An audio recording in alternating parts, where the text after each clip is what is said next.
Welcome everyone to Monstrous Shadows. Today we'll be picking up with Frankenstein as we've been working on steadily over the last several streams, and we'll be continuing with our last dip through Amnesia, or, maybe not. We're at a pretty interesting point, It's starting to get up in to the story a little bit further, and we just had the first reveal of a monster, so depending on how that goes, we'll continue working on that, or maybe we'll pick up something new. And I'm not yet decided on that, but we'll see. Though I am skipping a little bit ahead into the housekeeping side of things, which I suppose we should get into. First things first, got a new chair. Hopefully that'll mean a few less pops, creaks, and squeaks throughout the recording, especially of the audiobook. And I've also been fiddling around with my interface and my microphone a little bit. So instead of having it low and tilted up, I've now got it elevated a good deal. And hopefully that will make for a few less mouth noises and other issues. I've also played with the filters accordingly to make sure that it still sounds appropriate. So if you all will offer some feedback, that would be fantastic. At your leisure. That aside, I don't believe we have much else to cover. No, I think we're all pretty good on that front. So, without further ado, skipping speedily right into things as a vehicle passes by, as is our tradition, let us get over to Frankenstein. And we are at page 89 of 257 of this copy of the book, so let's see what kind of progress we can make. Fourth week, but I think we'll be able to knock it out, perhaps in one or two more. And I'm very excited to look at. I think I'm probably going to go with some Nietzsche next. Been very interested in one of his more recent works. Well, but I say more recent works. Been very interested in one of the more recently read works that I had finally gotten to, Birth of Tragedy. But we'll talk about that closer to. In the meantime, housekeeping done.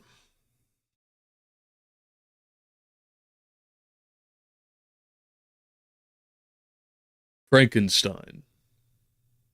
Read by Kairos of the Threefold Manifold.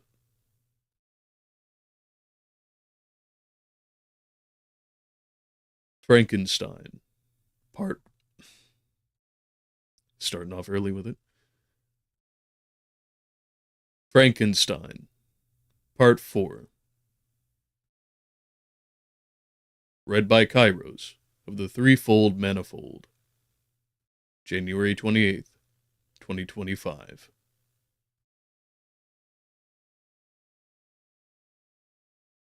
Chapter 8. We passed a few sad hours until 11 o'clock, when the trial was to commence. My father and the rest of the family being obliged to attend as witnesses, I accompanied them to the court. During the whole of this wretched mockery of justice, I suffered living torture. During the whole of this wretched mockery of justice, I suffered living torture. It was to be decided.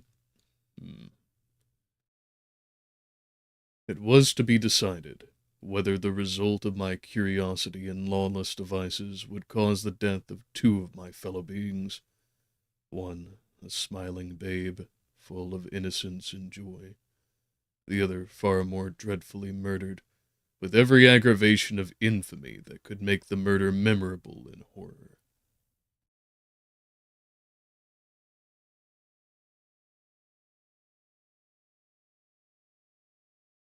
Justine was also a girl of merit, and possessed qualities.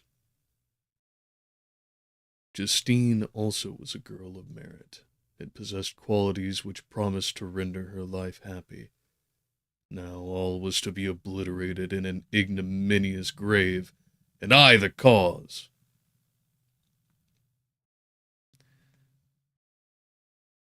That's two vehicles passing by this morning. A little bit popular, this road is, I guess, today.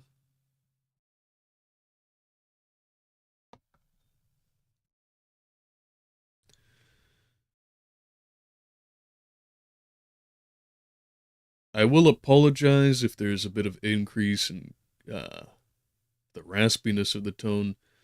The weather has been shifting from like -15 Celsius to 1, and it's made things a little bit tumultuous in terms of, trying to keep that even kilter.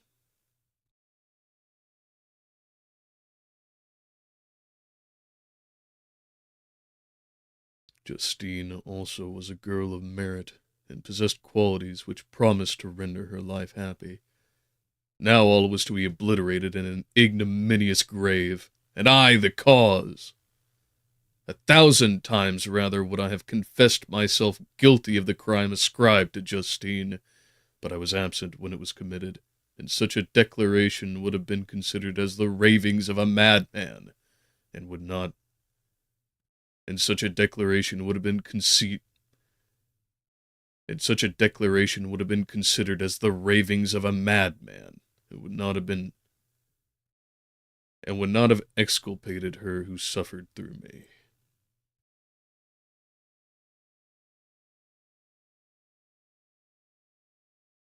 And would not have exculpated her who suffered through me. The appearance of Justine was calm. She was dressed in mourning, and her countenance, always engaging, was rendered, by the solemnity of her feelings, exquisitely beautiful. Yet she appeared confident in innocence, and did not tremble, although gazed on and execrated by thousands.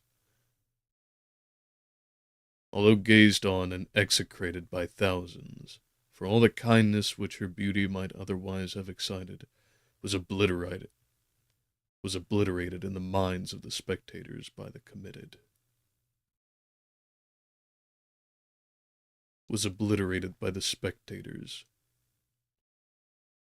It's gonna be one of those days. Was obliterated in the minds of the spectators by the imagination of the enormity she was supposed to have committed.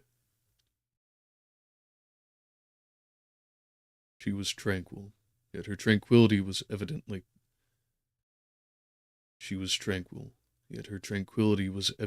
constrained, and as her confusion had before been adduced as a proof of her guilt, she worked up her mind an appearance of courage. Goodness gracious. Between my my fumblings and the roadside, it's gonna be a difficult day. If it continues at such a pace as we've experienced so far, which I don't know, it very well might. That's 3 vehicles in 10 minutes. I might just skip over and put a heavy focus on Amnesia today, and then we would definitely call that good. I have plenty of content to take a look at and propound on, I think.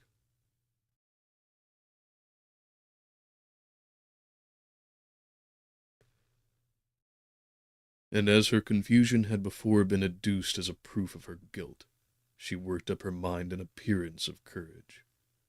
When she entered the court, she threw her eyes round it, and quickly discovered where we were seated.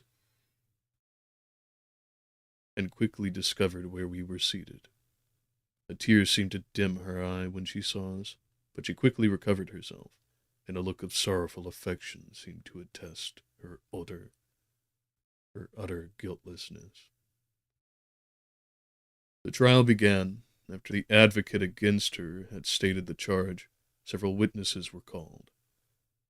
Several strange facts combined against her, which might have staggered anyone who had not such proof of her innocence as I had. She had been out of the whole night, She had been out the whole night. She had been out She had been out the whole of the night on which the murder had been committed, and towards morning had been perceived by a market woman not far from the spot where the body of the murdered child had been afterwards found. The woman asked her what she did there, but she looked very strangely, and only returned a confused and unintelligible answer. She returned to the house about 8 o'clock, and when one inquired where she had passed the night, she replied that she had been looking for the child, and demanded earnestly if anything had been heard concerning him. When shown the body, she fell into violent hysterics, and kept her bed for several days. A picture was then produced, which the servant had found in her pocket, and when Elizabeth, in a faltering voice, proved that it was the same which an hour before the child had been missed, she had placed round his neck, a murmur of horror and indignation filled the court. Justine was called on for her defense. As the trial had proceeded, her countenance had altered. Surprise, horror, and misery were strongly expressed. Sometimes she struggled with her tears, but when she was desired to plead, she collected her powers and spoke in an audible, although variable voice. "God knows," she said, "how entirely I am innocent, but I do not pretend that my protestation should acquit me. I rest my innocence on a plain and simple explanation of the facts which had been adduced against me, and I hope the character I have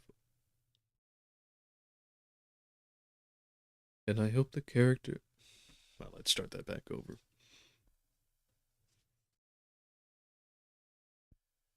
"God knows," she said, "how entirely I am innocent, but I do not pretend that my protestation should acquit me. I rest my innocence on a plain and simple explanation of the facts which have been adduced against me, and I hope the character I have always borne will incline my judges to a favorable interpretation, where any circumstance appears doubtful or suspicious." She then related that, by the permission of Elizabeth, she had passed the evening of the night on which the murder had been committed at the house of an aunt in another one. I'm pretty sure that's pronounced Chen, but better safe than sorry.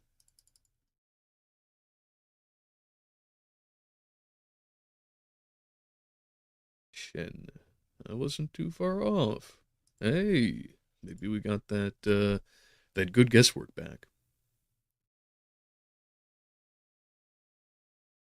She had passed the evening of the night on which the murder had been committed at the house of an aunt at Shen, a village situated at about a league from Geneva.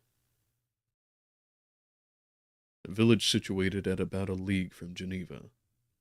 her return, at about 9 o'clock, she met a man who asked her if she had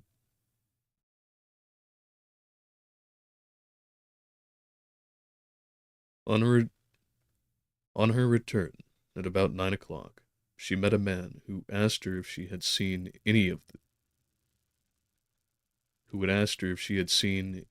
of the child who was lost.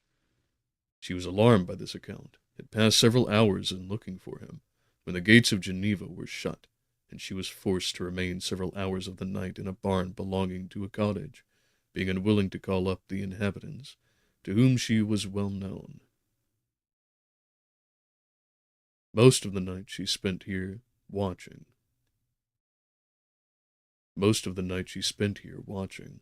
Towards morning, she believed that she slept for a few minutes. Some steps disturbed her, and she awoke. It was dawn, and she quitted her asylum, that she might again endeavor to find my brother. If she had gone near the spot where his body lay,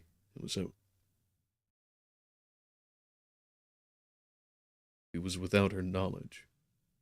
That she had been bewildered when questioned by the market woman was not surprising, since she had passed a sleepless night, and the fate of poor William was yet uncertain.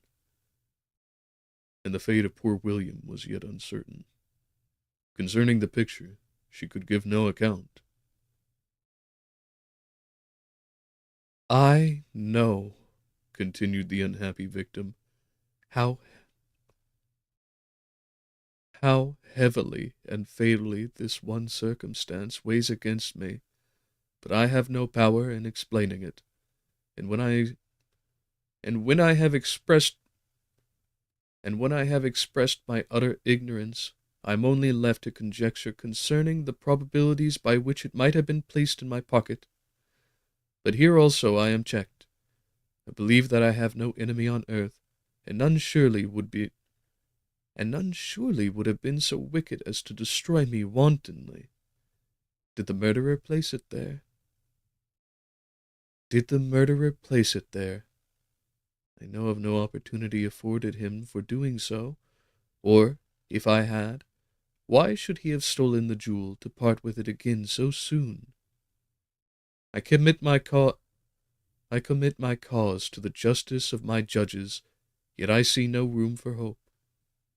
I beg permission to have a few witnesses examined concerning my character, and if their testimony shall not outweigh my supposed guilt, I must be condemned, although I would pledge my salvation on my innocence. Several witnesses were called, who had known her for many years, and they spoke well of her, but fear and hatred of the crime which they supposed her guilty rendered them timorous and unwilling to come forward. Elizabeth saw even this last resource, her excellent dispositions and irreproachable conduct, about to fail the accused, when, although violently agitated, she desired permission to address the court.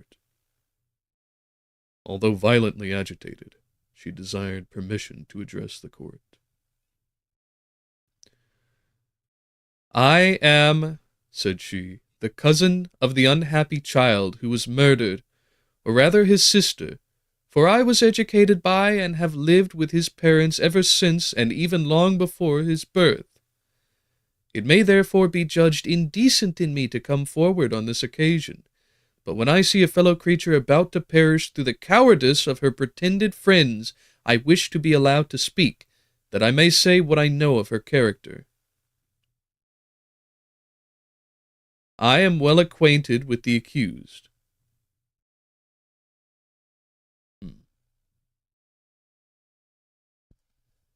Accents, man. I am, said she, the cousin of the unhappy child who was murdered, or rather his sister, for I was educated by and have lived with his parents ever since and even long before his birth. It may therefore be judged indecent in me to come forward on this occasion, but when I see a fellow creature about to perish through the cowardice of her pretended friends, I wish to be allowed to speak, that I may say what I know of her character. I am well acquainted with the accused. I have lived in the same house with her, at one time for 5, and at another for nearly 2 years.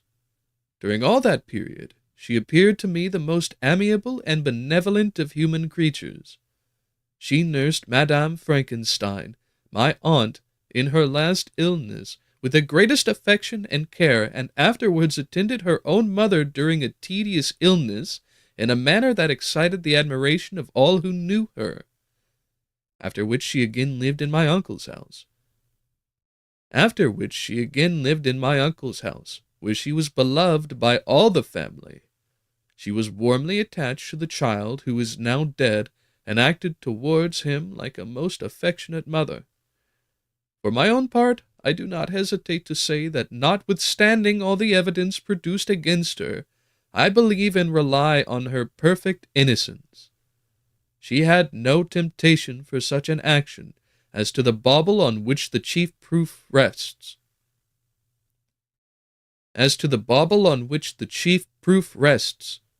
If she had earnestly desired it, I should have willingly given it to her, So much do I esteem and value her." A murmur of approbation followed Elizabeth's simple and powerful appeal, but it was excited by her generous interference, and not in favor of poor Justine, on whom the public indignation was turned with renewed violence, charging her with the blackest ingratitude. She herself wept as Elizabeth spoke, but she did not answer. My own agitation and anguish was extreme during the whole trial. I believed in her innocence. I knew it. Could the Diamond who had, I did not for a minute doubt, murdered my brother also in his hellish sport have betrayed the innocent to death and ignominy? And ignominy? I know there's a couple of pronunciations for that, but might as well. Yeah, okay. Ignominy.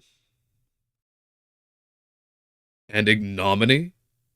I could not sustain the horror of my situation, and when I perceived that the popular voice and the countenances of the judges had already condemned my unhappy victim, I rushed out of the court in agony.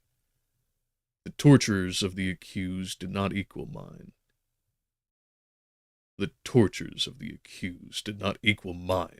She was sustained by innocence, but the fangs of remorse tore my bosom, and would not forego their hold.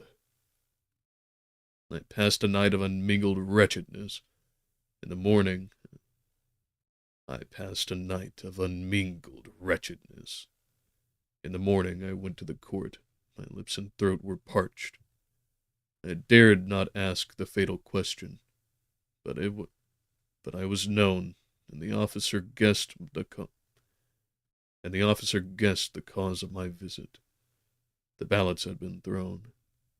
They were all black, and Justine was condemned. I cannot pretend to describe what I then felt. I had before experienced sensations of horror, and I endeavored to bestow upon them adequate expressions, but words cannot convey an idea of the heart-sickening despair that I then endured. The person to whom I addressed myself added that Justine had already confessed her guilt. That evidence, he observed, was hardly required in so glaring a case, but I am glad of it.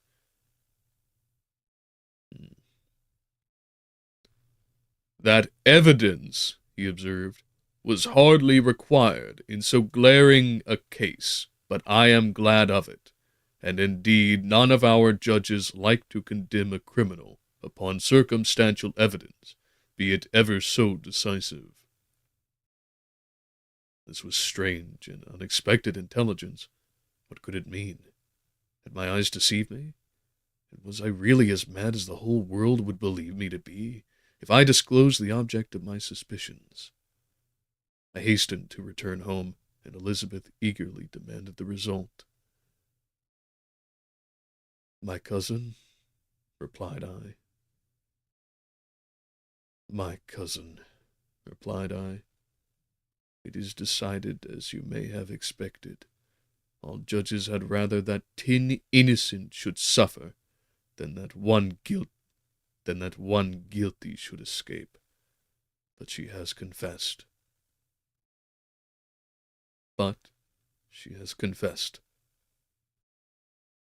This was a dire blow to poor Elizabeth, who had relied with firmness upon Justine's innocence. "Alas," said she, how shall I ever again believe in human goodness? Justine, whom I loved and esteemed as my sister, how could she put on those smiles of innocence only to betray? Her mild eyes seemed incapable of any severity or guile, and yet she has committed a murder." Soon after we heard that poor victim Soon after, we heard that the poor victim had expressed a desire to see my cousin.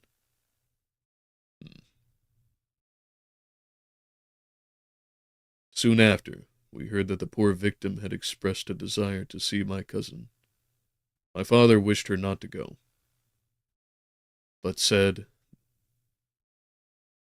that he left it to her own judgment and feelings to decide. Yes, yes, said Elizabeth. I will go, although she is guilty, and you, Victor, shall accompany me. I cannot go alone. The idea of this visit was torture to me, yet I could not refuse. We entered the gloomy prison chamber, and beheld Justine sitting on some straw at the farther end. Her hands were manacled, and her head rested on her knees. She rose on seeing us enter, and when we were left alone with her, she threw herself at the feet of Elizabeth, weeping bitterly. My cousin wept also. "Oh, Justine," said she, "why did you rob me of my last consolation? I relied on your innocence, and although I was then very wretched, I was not so miserable as I am now." "And do you also believe that I am so very, very wicked? Do you also join with my enemies to crush me, to condemn me as a murderer?"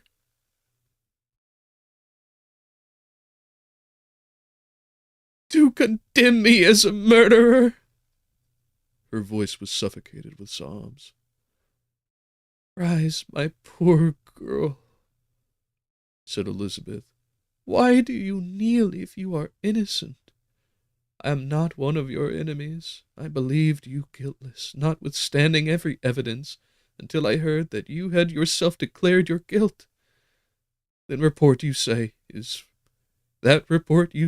false, and be assured, dear Justine, that nothing can shake my confidence in you for a moment but your own confession." "I did confess, but I confessed a lie. I confessed that I might obtain absolution. But now that falsehood lies heavier at my heart than all my other sins.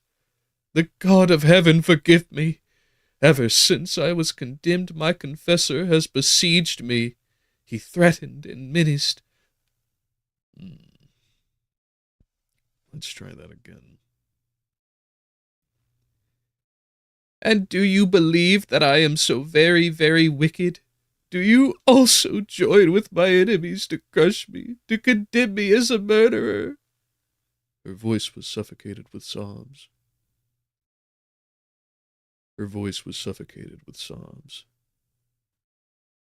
"Rise, my poor girl," said Elizabeth. "Why do you kneel if you are innocent? I am not one of your enemies. I believed you were guiltless, notwithstanding every evidence, until I heard that you had yourself declared your guilt. That report you say is false, and be assured, dear Justine, that nothing can shake my own confidence in you for a moment but your own confession." "I did confess, but I confessed a lie. I confessed that I might obtain absolution." That's going to be tricky.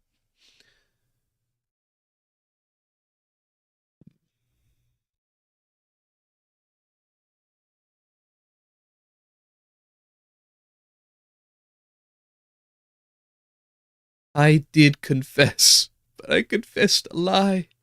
I confessed that I might obtain absolution, but now that falsehood lies heavier at my heart than all my other sins. The God of heaven forgive me! Ever since I was condemned, my confessor has besieged me. He threatened and menaced until I almost began to think that I was the monster that he said I was. He threatened excommunication and hellfire in my last moments if I continued obdurate. Dear lady, I had none to support me. All looked on me as a wretch doomed to ignominy and perdition. What could I do? In an evil hour I subscribed to a lie, and now only am I truly miserable." She paused, weeping.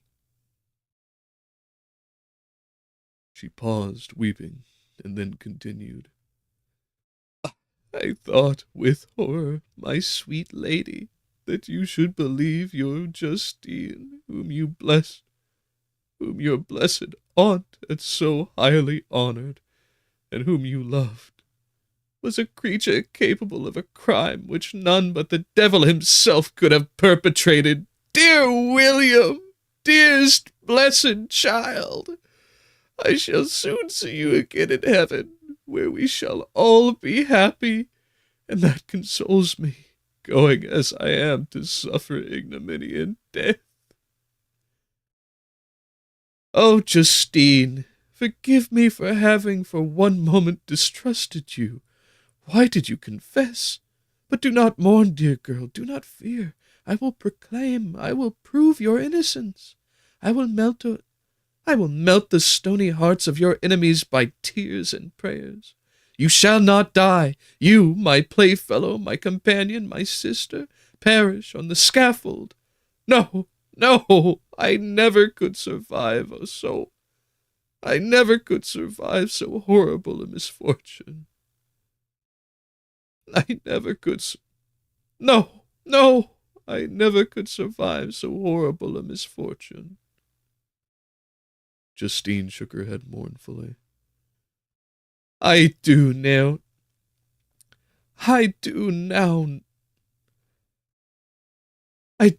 not fear to die," she said. "That pang is past.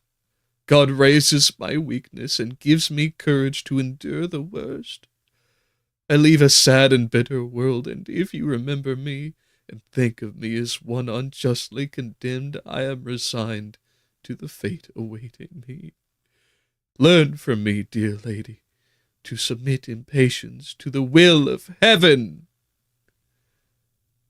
Learn from me, dear lady, to submit in patience to the will of heaven."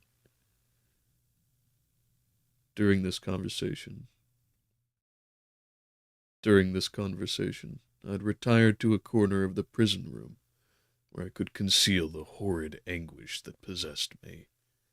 Despair! Who dared talk of that?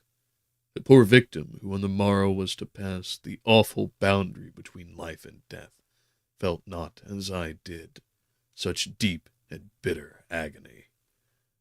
I gnashed my teeth and ground them together, uttering a groan that came from my inmost soul. Justine started. When she saw who it was, she approached me and said, "Dear sir, you are very kind to visit me. You, I hope, do not believe that I am guilty?" I could not answer. "No, Justine." "No, Justine," said Elizabeth. "He is more convinced of your innocence than I was, for even when he heard that you had confessed, he did not credit it."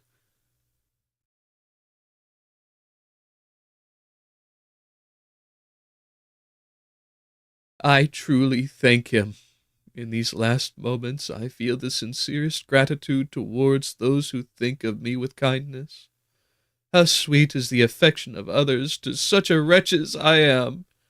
It removes more than half of my misfortune, and I feel as if I could die in peace, now that my innocence is acknowledged by you, dear lady, and your cousin."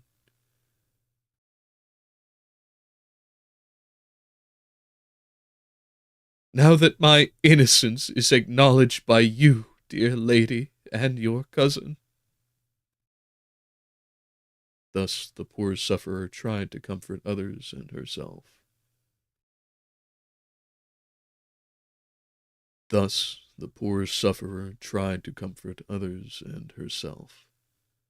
She indeed gained the resignation she desired, but I, the true murderer, felt the never-dying worm alive in my bosom, which allowed of no hope or consolation.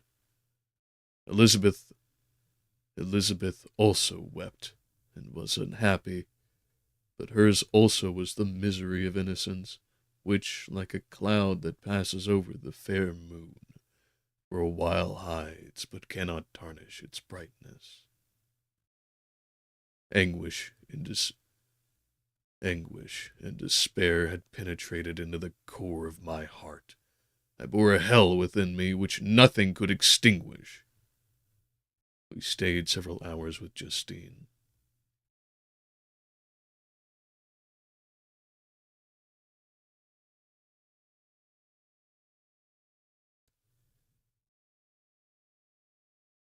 We stayed several hours with Justine, and it was with great difficulty that Elizabeth could tear herself away.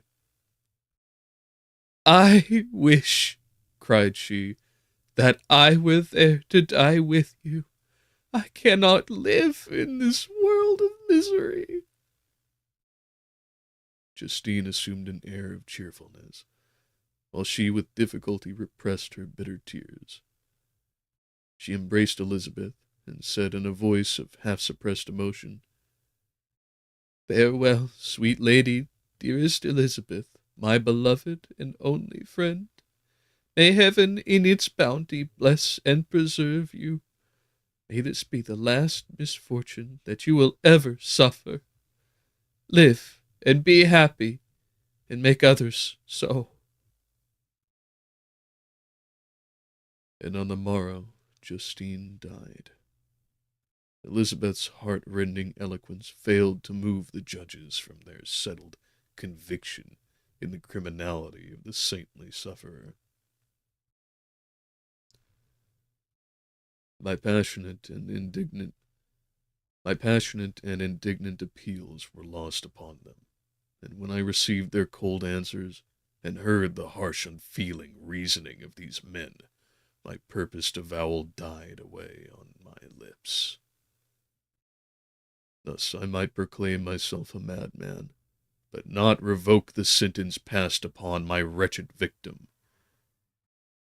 She perished on the scaffold as a murderess. From the tortures of my own heart, I turned to contemplate the deep and voiceless grief of my Elizabeth. This also was my doing, and my father's woe, and the desolation of that late so smiling home, all was the work of my thrice accursed hands. Ye weep, unhappy ones, but these are not your last tears. Again shall you raise the funeral wail, and the sound of your lamentation shall again and again be heard. Frankenstein, your son, your kinsman, your early much-loved friend, he who would spend each vital drop of his blood for your sakes, who has no thought nor sense of joy, except as it is mirrored also in your dear countenances, who would fill the air with your blessings, who would fill the air with blessings and spend his life in serving you, he bids you to weep, to shed countless tears, happy beyond his hopes, if thus inexorable fate be satisfied, and if the destruction pause before the peace of the grave have succeeded to your sad torments. Thus spoke my prophetic soul, as torn by remorse, horror, and despair, I beheld those I loved spend vain sorrow upon the graves of William and Justine, the first hapless victims to my unhallowed arts.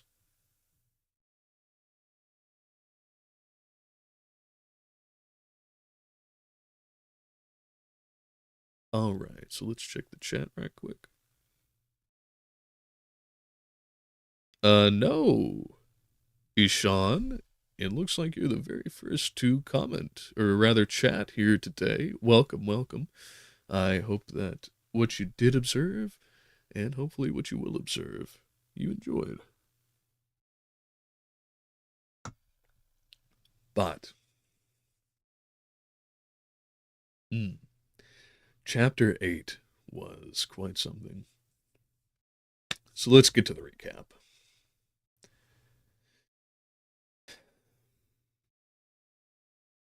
Mm.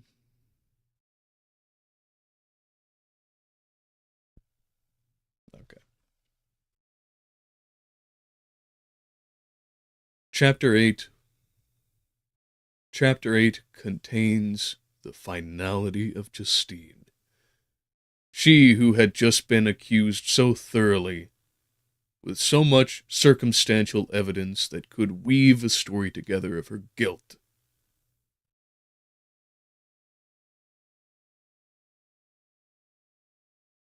With so much circumstantial evidence that could weave together a story of her murder. Of the poor William. Of the poor younger brother of Frankenstein, William. Though he alone knows, though he alone, though he alone knows that, though he alone knows that it was his monster that produced, though he alone knows that it was his monster,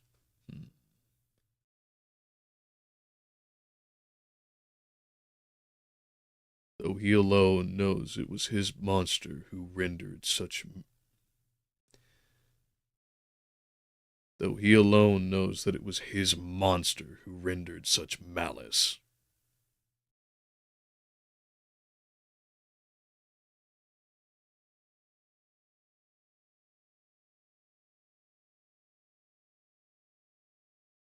Has brought to him and has brought to him, his family, and all of Justine's friends, the greatest of woes. In this moment, more than any yet, Victor realizes the gravity. Victor realizes the gravity of his mistake. Coming first and foremost, at the expense of one of his coming at the expense of one of his most loyal household servants. And now for the response. What is there much to say about that? Well, I think we've responded plenty much about the philosophy that underlies it. I think that this is actually quite a good scene of structure, of literary excellence.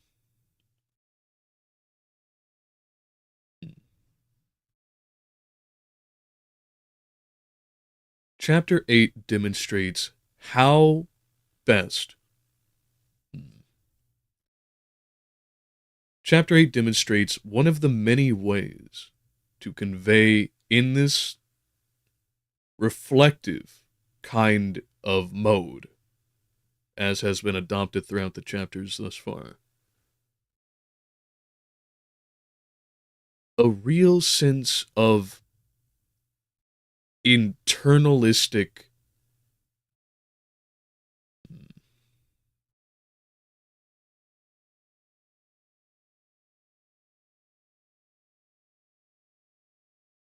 a real sense of introspection and recountance of something that was not only an extraordinarily traumatic moment for the subject, for the main subject of the reflection, but also for he who witnessed it as the indirect cause thereof. Where there are plenty of. Also, hi, welcome. We're recording the response for later in time.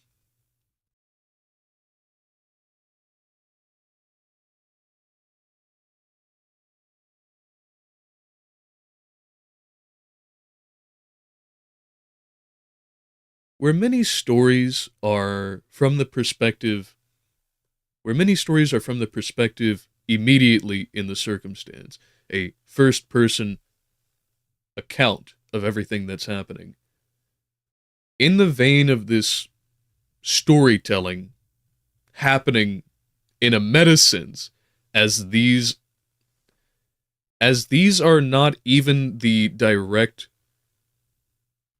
memories of Frankenstein himself, of Victor himself, but the recorded and editorialized notes taken by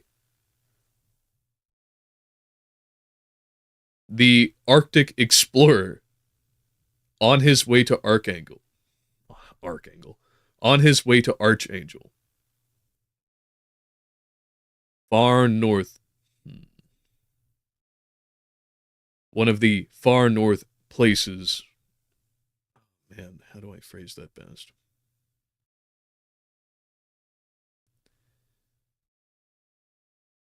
One of the far north outposts of Russia in the 1700s.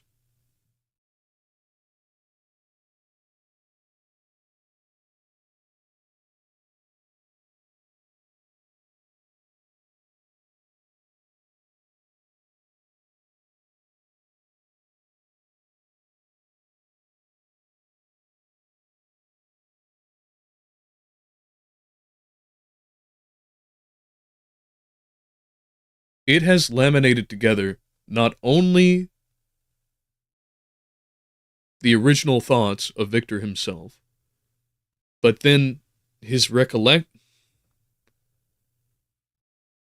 but then how he feels about it retrospectively, and then finally as it comes to us being written down after its conceptual interpretation. And I believe his name is Saville. Close.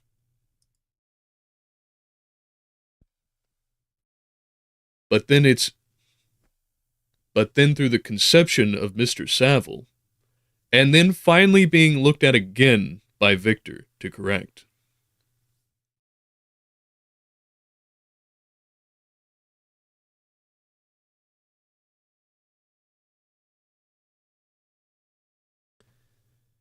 And it does so with an appropriate, and it does so in the vein of conveying not just the, and it does so with a great emphasis not just on the object of activity that transpired moment to moment, the play-by-play, but on top of that, it gives us a semantic layer of the exact feelings that were being experienced by by Justine, Elizabeth, Victor, and the entire court as it was happening at that time.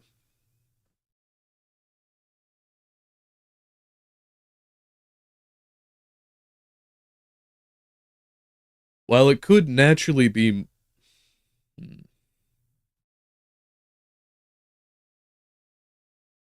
more of a step-by-step,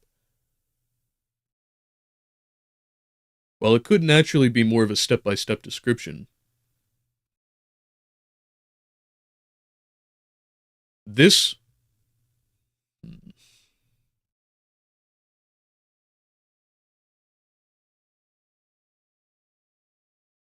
or even shortened or even compressed significantly for sake of brevity, or even compressed massively for sake of brevity.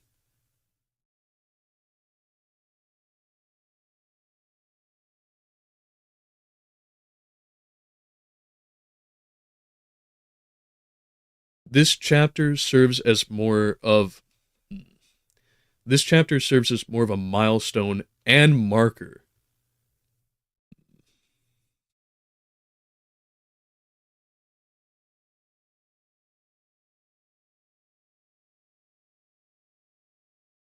This milestone serves as not just a milestone for, well, let's rephrase that.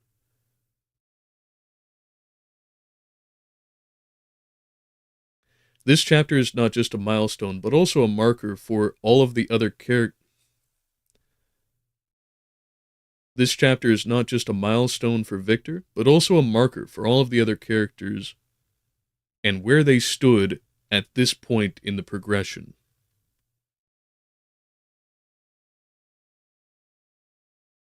Not only of the material story, but also the moral arc.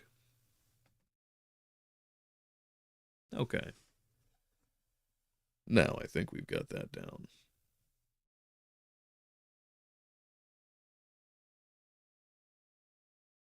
Chapter 9.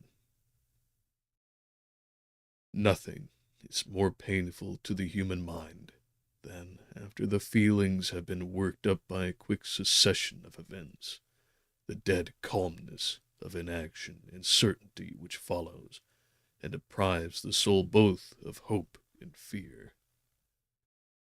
And deprives the soul both of hope and fear. Justine died. She rested. And I was alive.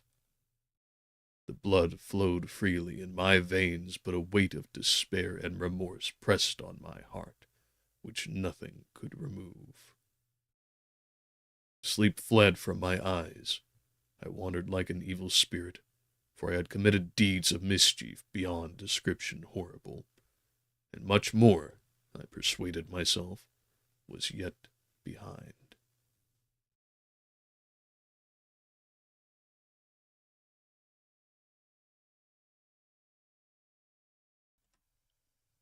I wasn't lying. This weather's been crazy.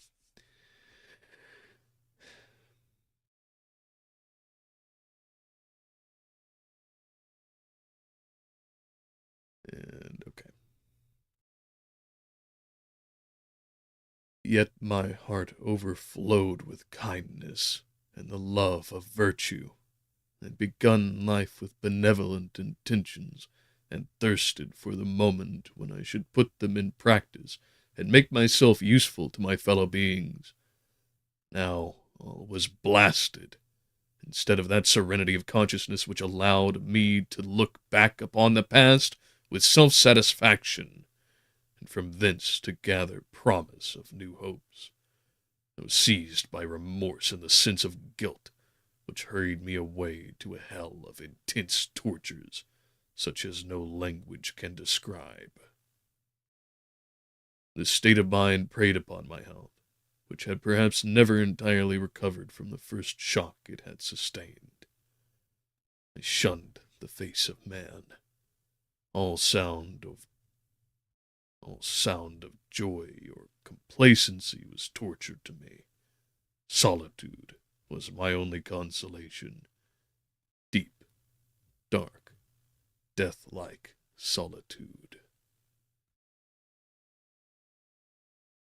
My father observed with pain the alteration perceptible in my disposition and habits, and endeavored by arguments deduced from the feelings of his serene conscience and guiltless life to inspire me with fortitude, and awaken in me the courage to dispel the dark cloud which brooded over me.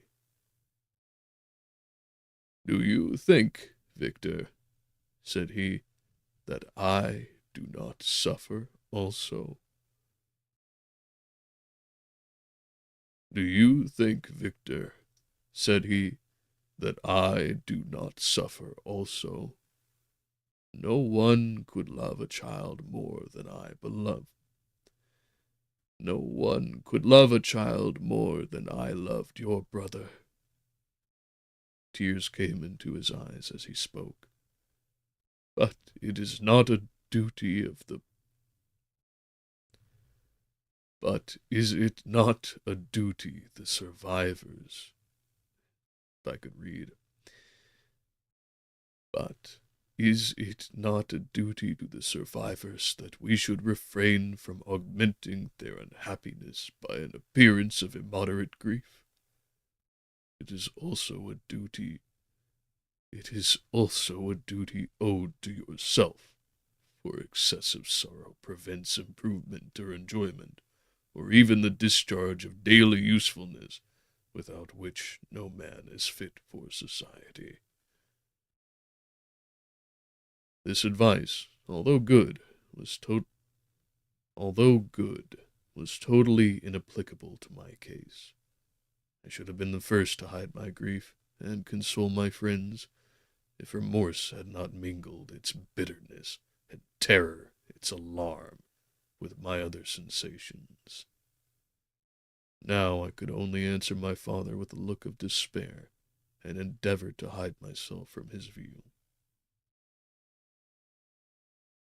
About this time we retired to our house at Belrive. This change was particularly agreeable to me. The shutting of the gates regularly at 10 o'clock, and the impossibility of remaining on the lake after that hour, had rendered our residence within the walls of Geneva very irksome to me. I was now free. Often, after the rest of the family had retired for the night, I took the boat and passed many hours upon the water. Sometimes, with my sails set, I was carried by the wind, and sometimes, after rowing into the middle of the lake, I left the boat to pursue its own course, and gave way to my own miserable reflections. I was often tempted, when all was at peace around me, and I the only unquiet thing that wandered restless in a scene so beautiful and heavenly, if I except some bat, or the frogs whose harsh and interrupted croaking was heard only when I approached the shore. Often, I say, I was tempted to plunge into the silent lake, that the waters might close over me and my calamities forever. But I was restrained when I thought of the heroic and suffering Elizabeth, whom I tenderly loved, and whose existence was bound up in mine. I thought also of my father and surviving brother. Should I by my base desertion leave them exposed and unprotected?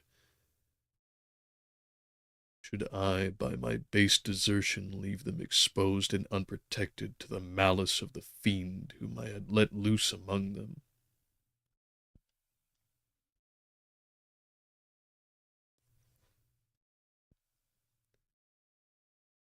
At these moments I wept bitterly, and wished that peace would revisit my mind, only that I might afford them consolation and happiness. But that could not be. Remorse extinguished every hope. I had been the author of unalterable. I had been the. I had been the author. I had been the author of unalterable evil. From E to E. I had been the author of unalterable evils, and I lived in daily fear, lest the monster whom I had created should perpetrate some new wickedness. I had an obscure feeling that all was not over, and that he would still commit some signal crime which by its enormity should almost efface the recollections of the past. There was always scope for fear, so long as anything I loved remained behind. My abhorrence of this fiend cannot be conceived. When I thought of him, I gnashed my teeth, my eyes became inflamed, and I ardently wished to extinguish that life which I had so thoughtlessly bestowed. When I reflected on his crimes and malice, my hatred and revenge burst all bounds of moderation. I would have made a pilgrimage to the highest peak of the Andes, and I, when there, had precipitated him to their base.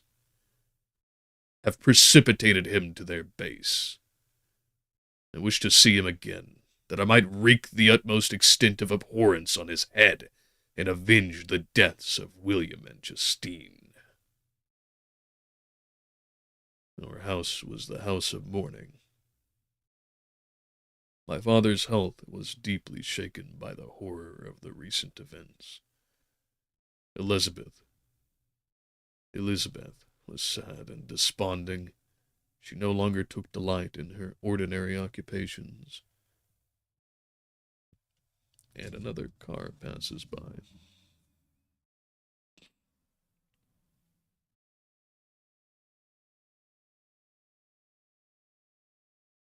And that's taken a while. Well, I guess I'll pour some more tea in the meantime. We're having a nice cincha today, this morning. Very nice. Uh, for those unaware, as I was up until just recent, uh, it's apparently a very popular tea over in Japan. I can understand why. It's got a very umami-like grassy taste to it. You could kind of see it as something a little bit reminiscent of seaweed sheets, nori, in that aspect, but it's got a little bit of greenness. And I mean like a chlorophyll tea-like flavor to it. Good stuff.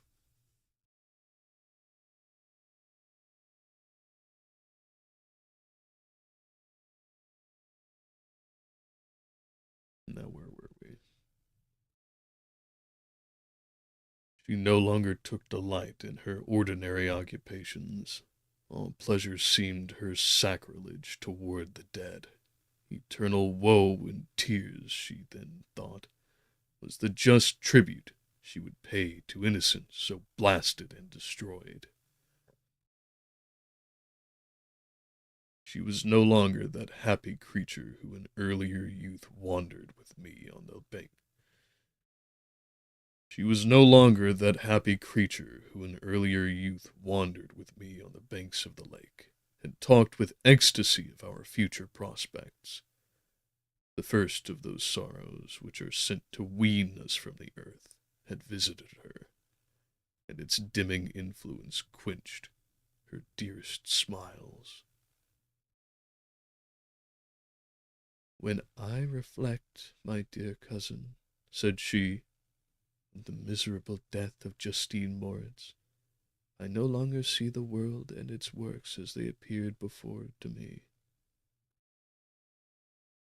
I no longer see the world and its works as they before appeared to me. Before I looked upon the accounts of vice and injustice that I read in books or heard from others as tales of ancient days or imaginary evils. At least they were remote and most familiar to reason than to the imagination, and more familiar to reason than to imagination. But now misery has come home, and men appear to me as monsters thirsting for each other's blood. Yet I am certainly unjust. Everybody believed that poor girl to be guilty, and if she could have committed the crime for which she had suffered, assuredly she would have been the most depraved of human creatures. For the sake for the sake of a few jewels, to have murdered the son of her benefactor and friend, a child whom she had nursed from its birth and appeared to love as if it had been her own. I could not consent to the death of any human being, but certainly I should have thought such a creature unfit to remain in the society of men. But she was innocent. I know, I feel she was innocent. You are of the same opinion, and that confirms me. Alas! Victor, when falsehood can look so like the truth, who can assure themselves of certain happiness? I feel as if I were walking on the edge of a precipice, towards which thousands are crowding and endeavoring to plunge me into the abyss. William and Justine were assassinated, and the murderer escapes. He walks about the world free and perhaps respected. But even if I were condemned to suffer on the scaffold for the same crimes, I would not change places with such a wretch. I listened to this discourse with the extremest agony. I, not in deed but in effect, was the true murderer. Elizabeth read my anguish in my countenance, and kindly taking my hand, said, "My dearest friend, you must calm yourself. These events have affected me, God knows how deeply, but I am not so wretched as you are. There is an expression of despair and sometimes of revenge in your countenance that makes me tremble. Dearest, dear Victor, banish these dark passions. Remember the friends around you who center all their hopes in you. Have we lost the power of rendering you happy? Ah, while we love, while we love, while we are true to each other, here in this land of peace and beauty, your native country, we may reap every tranquil blessing. We may reap every tranquil blessing. What can disturb our peace? And could not such words from her whom I fondly prized before every other gift of fortune suffice to chase away the fiend that lurked in my heart? Even as she spoke, I drew near to her, as if in terror, lest at the very moment the destroyer had been near to rob me of her. Thus, not the tenderness of friendship, nor the beauty of earth, nor of heaven, could redeem my soul.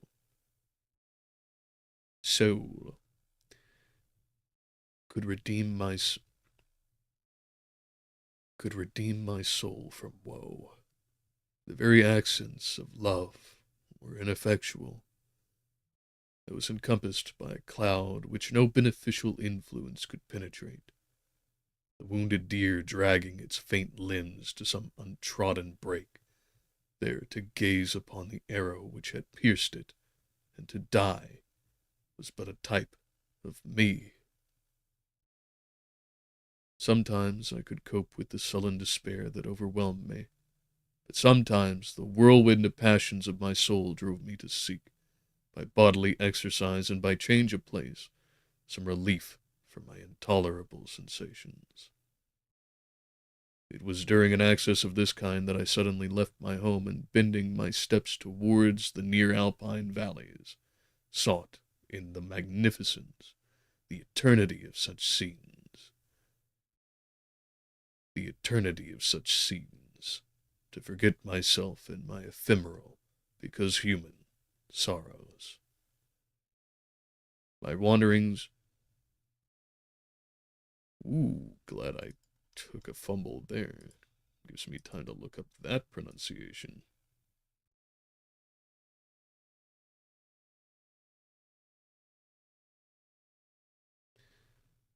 Oh boy. Chamonix.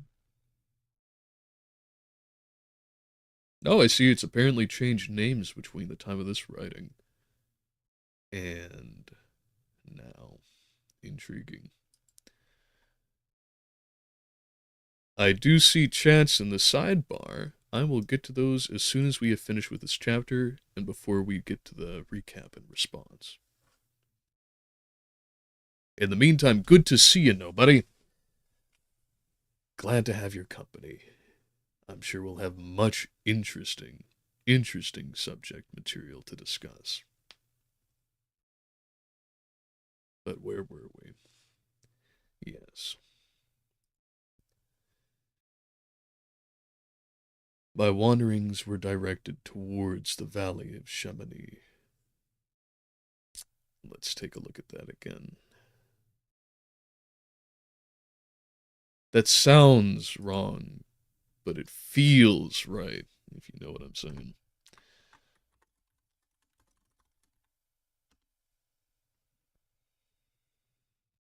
Yeah, Chamonix.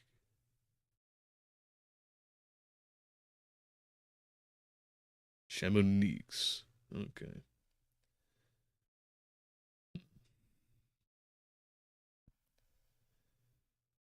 My wanderings were directed towards the valley of Chamonix.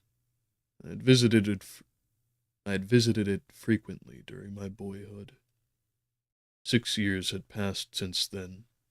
I was a wreck, but naught had changed in those savage and enduring scenes. I performed I performed the first part of my journey on horseback. I afterwards hired a mule, as the more sure-footed and least liable to receive injury on these rugged roads.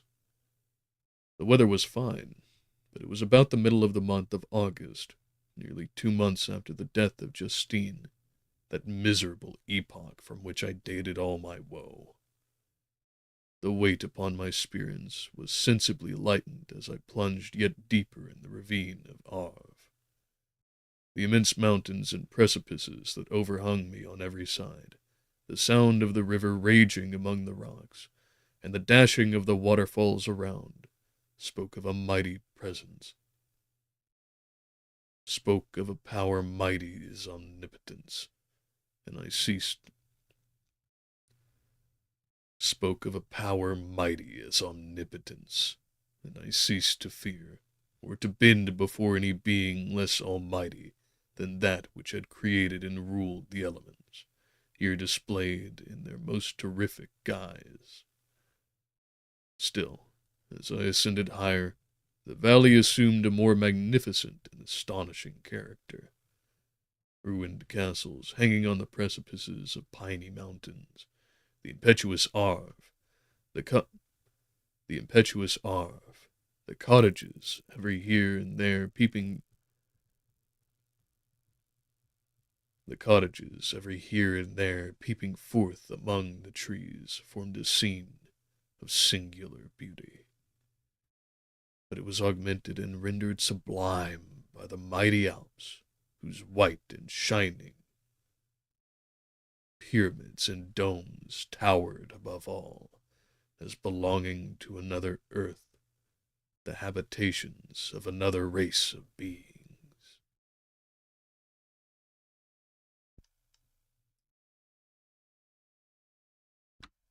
And now for this one.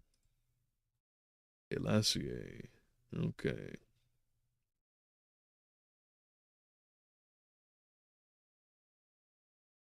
I passed the bridge of Palacier, where the ravine which the river forms opened before me, and I began to ascend the mountain that overhangs it. Soon after I entered the valley of Chamonix. Soon after I entered the valley of Chamonix. This valley is more wonderful and sublime. Let me double check that. Chamonix. Soon after I entered the valley of Chamonix. I entered the valley of Chamonix. I entered the valley of Chamonix. This valley is more wonderful and sublime, but not so beautiful and picturesque as that of Cerveau. I feel like I got that one. Yeah, okay. Cervox. Close. This valley is more wonderful and sublime, but not so beautiful and picturesque of that of Servox, though which I had just passed, through which I had just passed. The high and snowy mountains were its immediate boundaries, but I saw no more ruined castles and fertile fields. Immense, gla- Immense glaciers approached the road. I heard the rumbling thunder of the falling avalanche, and marked the smoke of its passage. Mont Blanc, the supreme and magnificent Mont Blanc, raised itself from the surrounding aiguilles, and its tremendous dome overlooked the valley. A tingling, long-lost sense of pleasure often came across me during this journey. Some turn in the road, some new object suddenly perceived and recognized, reminded me of days gone by, and were associated with the light-hearted gaiety of boyhood.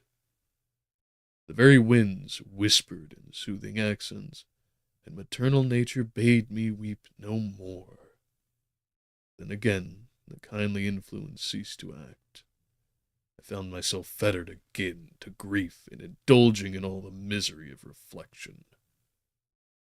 Then I spurred on my animal, striving so to forget the world, my fears, and more than all, myself. For in a more desperate fashion I alighted and threw myself on the grass, weighed down by horror and despair. At length I arrived at the village of Chamonix. Exhaustion succeeded to the extreme fatigue both of body and of mind which I had endured.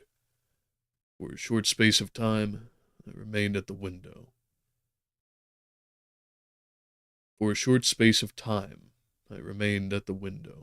Watching the pallid lightnings that played above Mont Blanc, and listening to the rushing of the Arve, which pursued its noisy way beneath.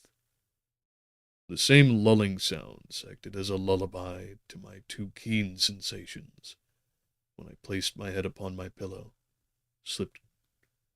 sleep crept over me. I felt it as it came, and blessed the giver of oblivion.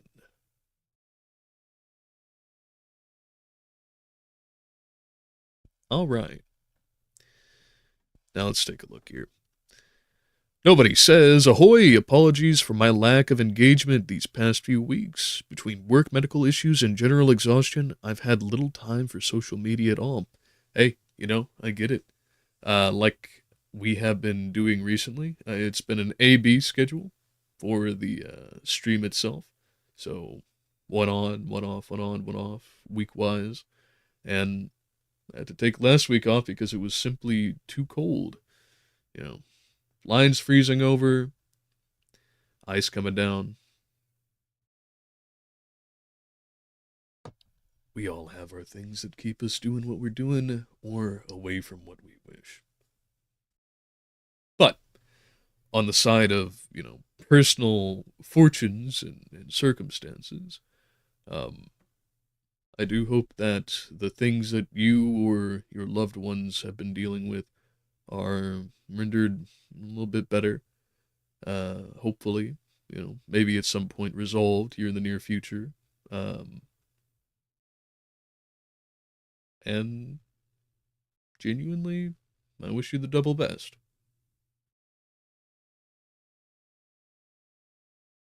And while we are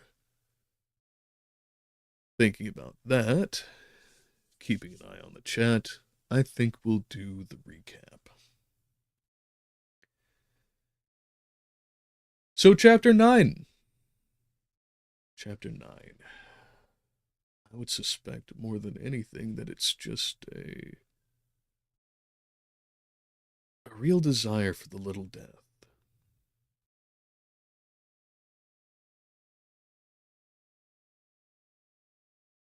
Chapter 9.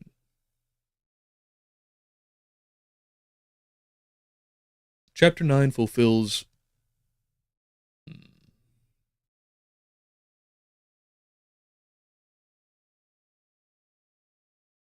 where Chapter 8 gave an account of all of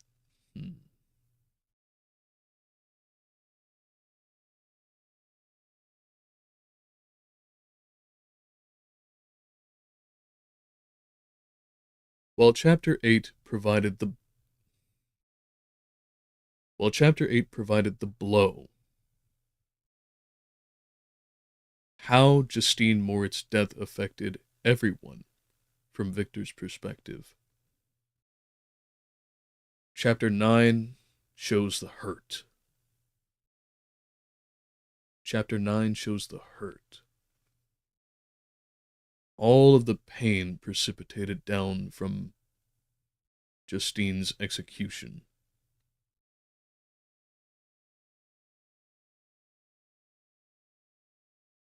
Where she might have had the verdict of guilt by a court. More than ever before, in a man already so well known for it by this time, Victor has guilt within his soul.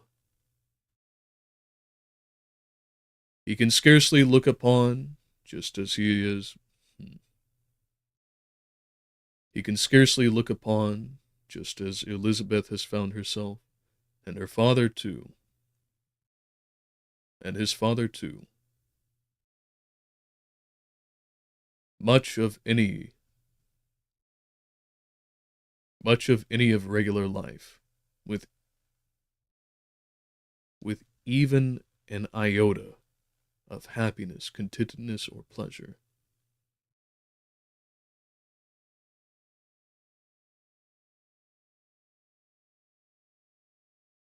And this is diffuse for them.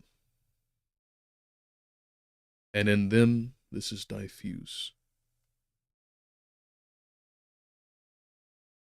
Much as a swirling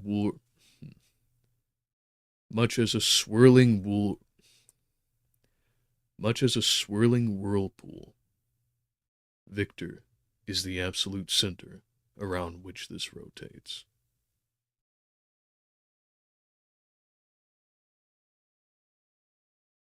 And only in the little death,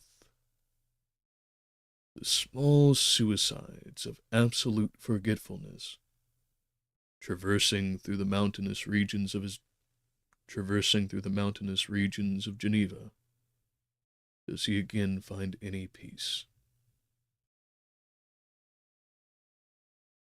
And that only briefly. And now back to the chat, since I see that it's moved a little bit. Nobody says,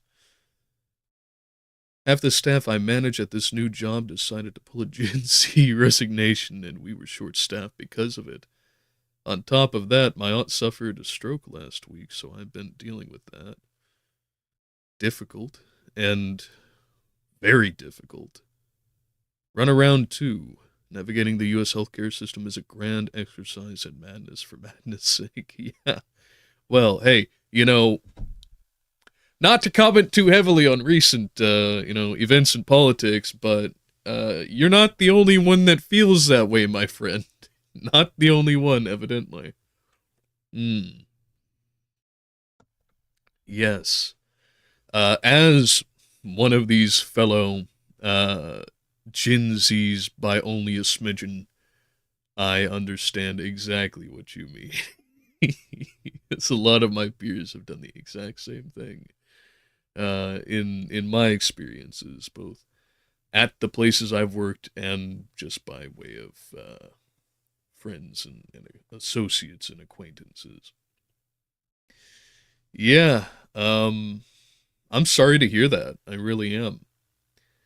At the same time, I don't know what your exact job is, but a lot of the places of employment that are available today, presently in the US, they're not fulfilling a lot of the functions that they were expected to as they were handed to us from generations past in the whole American dream package. And we're not the first by any means to get that short end of the stick. But I trust, at least from the conversations that we've had, that you probably try and keep things good for all involved and getting the job done at the same time. But a bartender manager, I see. Well, yeah. Bars are definitely a place that require a lot of adaptability and being able to pull out charisma at a moment's notice. Not to mention dexterity, depending on the bar, of course. But I guess I'd say this, and I don't think that it is unique to my generation and forward,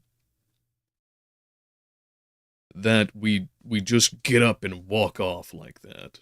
Um, but I'll say, at least in my experience, I would much rather someone just fuck off rather than make everything bad for all involved who are trying to get stuff done because they just don't want to do the job or can't hack it. So, my pity on that part. But also, congratulations. Mm. The sixth sad thing is they weren't underpaid or even unhappy. The new year just took it all out of them, I guess. I mean, can you blame them? Some recent occasions in politics rearing their heads again. I can't necessarily blame people for feeling generally discouraged. I guess it is unavoidable, and I don't necessarily think you'd be too terribly upset about it. But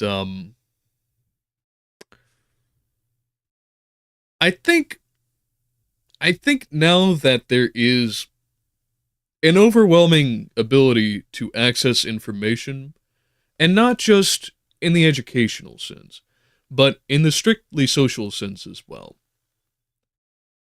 We are coming to a point in time very rapidly where the general ignorance and tomfoolery, to put it mildly, of fellow human beings is becoming very well acquainted. And you don't have to live a lifetime to get that anymore. You just have to, like, pop over to X or Instagram or, YouTube. So, especially when you can see supposed authorities, people who at least have some systemic power controlling things, basically being the arbiters of the material conditions of our lives, which, precipitate down into everything else. I can't necessarily blame not wanting to do the tedious works of service. I think that kind of recognition does lend to a very cynical, if not absolutely irrationalistic egoism. It's unfortunate. I don't think that we should try and put the genie back in the bottle because it's just familiarity with something that's there and has always been there. But there's got to be some kind of solution that's actually advanced going forward, I think.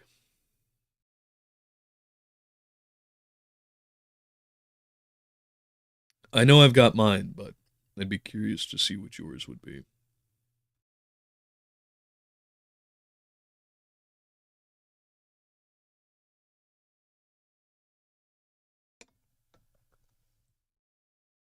And while I read back over your comment, the amount of people who are quietly unhappy for vast stretches of their life, or not even necessarily unhappy, because happiness, contrary to most conception of it, at least here in the US, is, eudaimonia is not just something that you experience all the time. It's a state of excited, raised elevation, in the positive sense. It's the basis of ecstasy, which is an even greater height than general happiness. Um, a lot of people are not even content.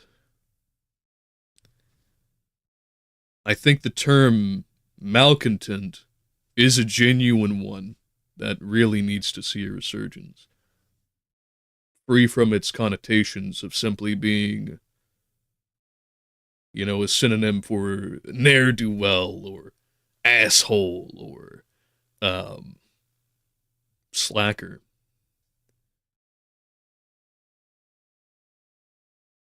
And what you say here is, oh, I have a huge ego. I'm a damn rock star behind a bar. And these kids were all well on their way to it too. I honestly think the ones who quit may have had too much money, may have made too much money too quickly and too easily. It sounds silly, but I think they just took what they had and left. Well, yeah, get when the getting's good. And if there's any group of people who are known historically for not making good long range decisions, it's the youth, especially financially. But again, and I know there is a bit of a latency because it's a stream, I do think that there is definitely an underlying course of malcontents that even enables that kind of mindset in the first place.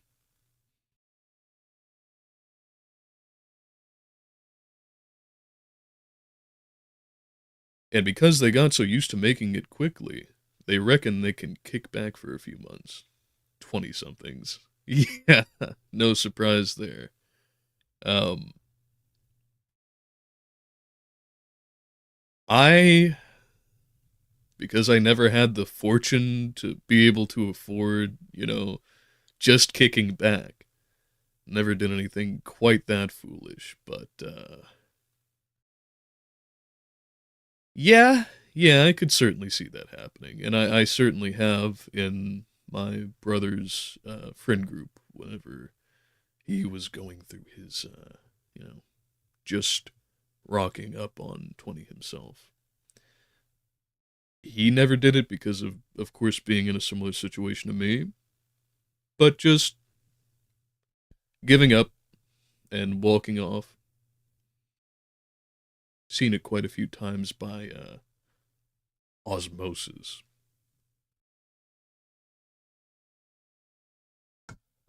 Mm.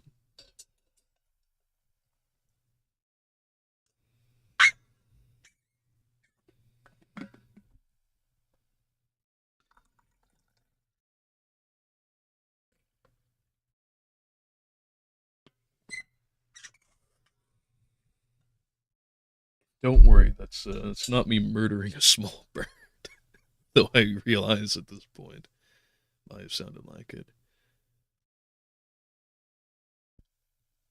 These were kids of affluent backgrounds too, so there's that too. Well, there you go, just like I was saying. I grew up with basically no money. I had, more amenities than many kids did because my family was not broke. But I personally did not see a lot of that. And it definitely imparted a lot of character of, what would I call it? Versatility is not the word. Inventiveness. The capacity to actually come up with solutions with what I already had, rather than just go, I want something new. I just don't care enough about what I'm doing to try and make it work, or at least find something that is a step up, not even utilizing it as a stepping stone. Uh, just frustrating. A big part of why I love what I do is because it can have cultural impact. Same, yeah. I feel the exact same way. Being able to interact with people in a way that they want to be interacted with rather than being in that slightly coercive, pseudo aggressive position of like marketing or retail or one of the other kinds of engagements that you can have with folks in that vein in the market. Um,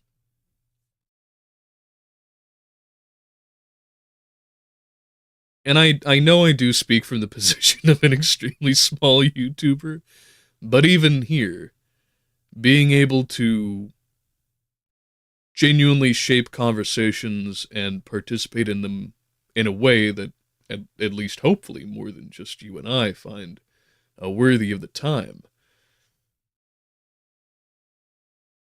It's not the power itself that I appreciate the most, but more the capacity to actually have dialogue with people in a way that hopefully brings both of us to be persuaded to at least know more, if not have more genuine truth that we can operate off of. Nobody says my dad was a criminal and my mother was of no real use. We never went hungry or cold, but I didn't get a bike until I was almost a grown man. Yeah, that is the real kind of experience that a lot of people that I grew up with had too. But I also grew up in a very small town. Um, I didn't have that exact kind of misfortune. My parents were just very country and very stingy. So I got a few things, mostly to occupy me and my brother, but never really an investment in enrichment, very much so, in any direct sense. That was all up to me, mostly by way of outreach to the internet, being able to observe and derive information and utility from that.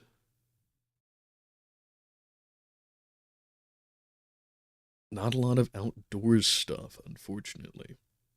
I think the most physically engaging thing that I ever got up to as a kid was Taekwondo. And that was more of just like an after school babysitting thing. So, yes, it did impart some knowledge, some skill. I find it a very important cornerstone, the appreciation for the martial in general as a significant part of my character, but you know, the integration you can have with the general person on that basis, the kind of value that I'll get out of that, if not for my personal investment into like militaria, history of warfare kind of stuff, be very low. And that is mostly helpful in solitary acts like writing and analyzing things that have been happening historically and contemporarily.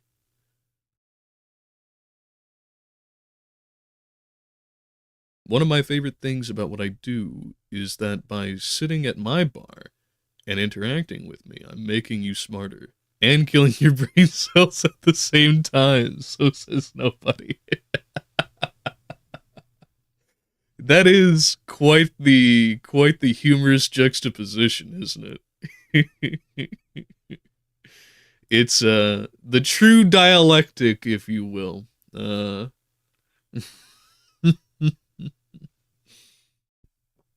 I can imagine you do have some pretty fascinating topics that you bring to the table, especially if you are, you know, as we have discussed in the Threefold at a Factory, shameless plug, uh, very thoroughly familiar with many things historic insofar as medievalisms and also in actually running and managing various lines of thought at the same time, which playing tabletop for as long as you have definitely requires.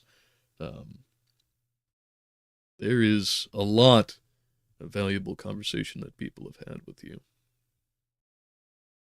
And that's also been prompted by you, by way of being the entertainer, as much as the, one-on-one speaker.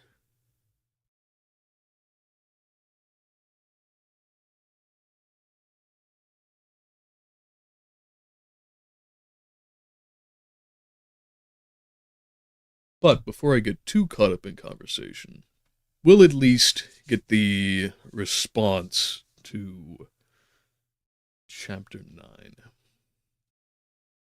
Hmm.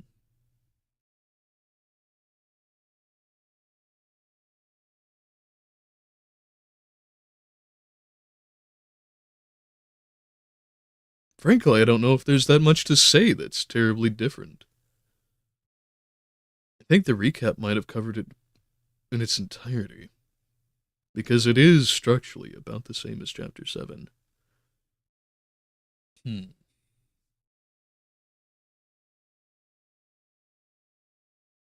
Yeah, I suppose. Take a quick look back through it. I mean, there's some good poetry to refer to, but is that really enough? Is that really any different from what I've said in previous responses? I think that this is really just a pure, like, character development chapter, expounding and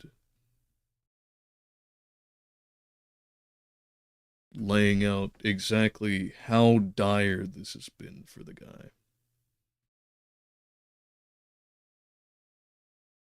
Honestly, I think that's good.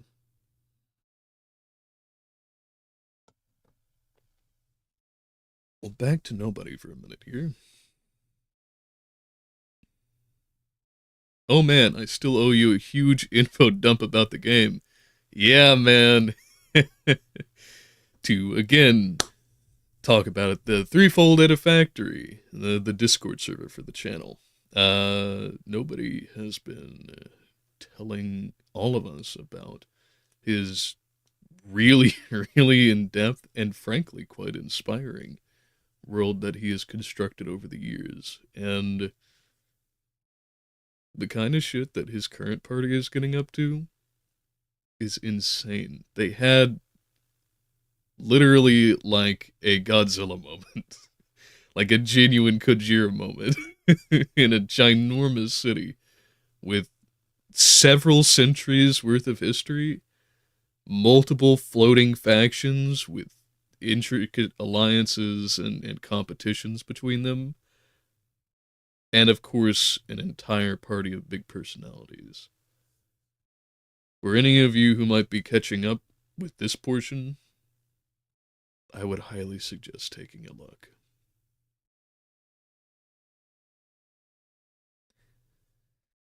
But otherwise, I will spend the entire time enjoying conversation with you, nobody. Let's see if we can speed run through chapter 10. Because it's not that long. I'd like to hit page 100 at least. Here we go. Well, let's actually get back to the page. Yeah. And I was right, it's only like 6 or 7 pages. Chapter 10. I spent the following day roaming through the valley. I stood beside the sources at the Arveyron, I'm gonna guess. Let's see how close I am. Hey! That one was good.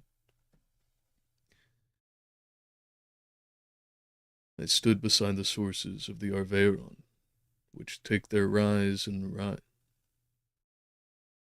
They stood beside the sources of the Arveyron, which take their rise in a glacier that with slow pace is advancing down from the summit of the hills to barricade the valley. The abrupt sides of vast mountains were before me. The icy wall of the glacier overhung me. A few shattered pines were scattered around, and the solemn silence of this glorious presence chamber of imperial nature was broken only by the brawling waves, or the fall of some vast fragment, the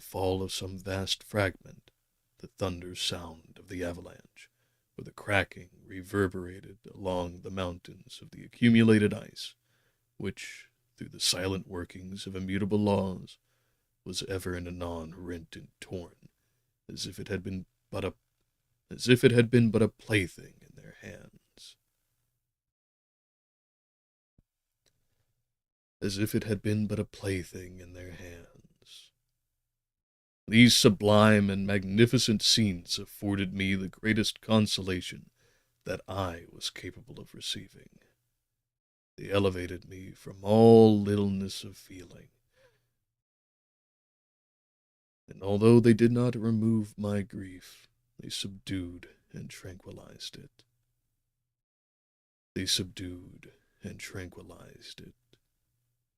In some degree also they diverted my mind from the thoughts over which it had been.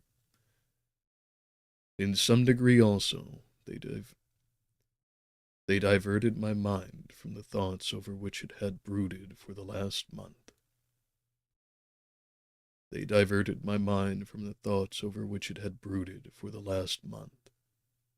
retired to rest at night, my slumbers, as it were, waited on and ministered to by the assemblance of grand shapes which I had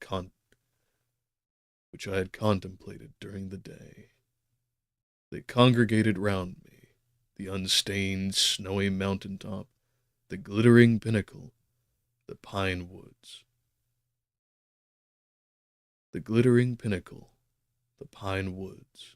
and ragged, bare ravine, the eagle soaring amidst the clouds. They all gathered round me and bade me be at peace.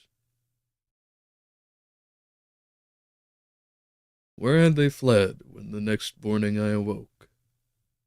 All of soul inspiriting fled with sleep, and dark melancholy clouded every thought.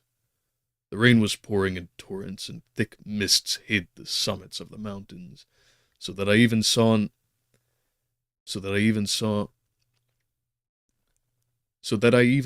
not the faces of those mighty friends. Still, I would penetrate their misty veil and seek them in the cloud. In their cloudy retreats. What were rain and storm to me? My mule was brought to the door, and I resolved to ascend to the summit of Monteverde.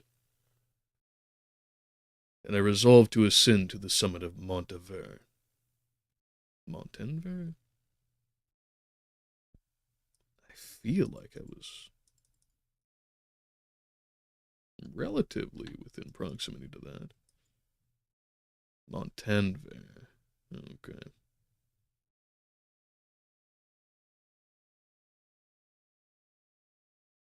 My mule was brought to the door, and I resolved to ascend to the summit of Montenverde.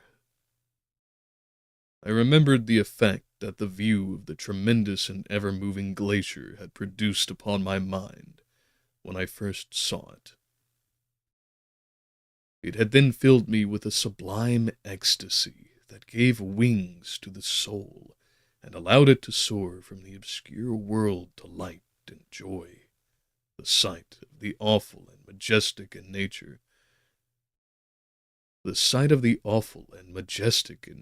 had indeed always the effect of solemnizing my mind, and causing me to forget the passing cares of life. I determined to go without a guide, for I was well acquainted with the path, and the presence of another would destroy the solitary grandeur of the scene. The ascent is precipitous, but the path is cut into continual and short windings.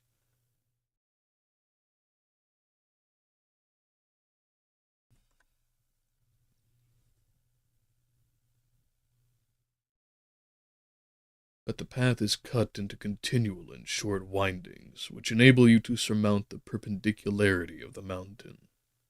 It is a scene terrifically desolate. In a thousand In a thousand spots the traces of the winter avalanche may be perceived, where trees lie broken and strewed on the ground, some entirely destroyed, others bent, leaning upon the jutting rocks of the mountain, or transversely upon other trees. The path, as you ascend higher, is intersected by ravines of snow, down which snow, down which down which stones continually roll from above. The path, as you ascend higher, is intersected by ravines of snow, down which stones continually roll from above.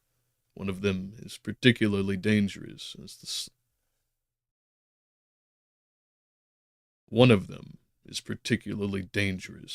the slightest sound, such as even speaking in a loud voice, produces a concussion of air sufficient to draw destruction upon the head of the speaker. The pines are not tall or luxuriant, but they are somber, and add an air of severity to the scene.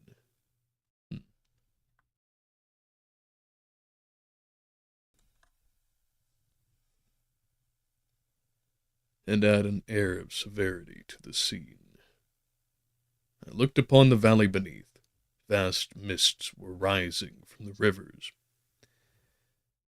Vast mists were rising from the rivers which ran through it, and curling in thick wreaths around the opposite mountains, whose summits were hid in the uniform clouds, while rain poured from the dark sky, and added to the melancholy impression I received from the objects around me.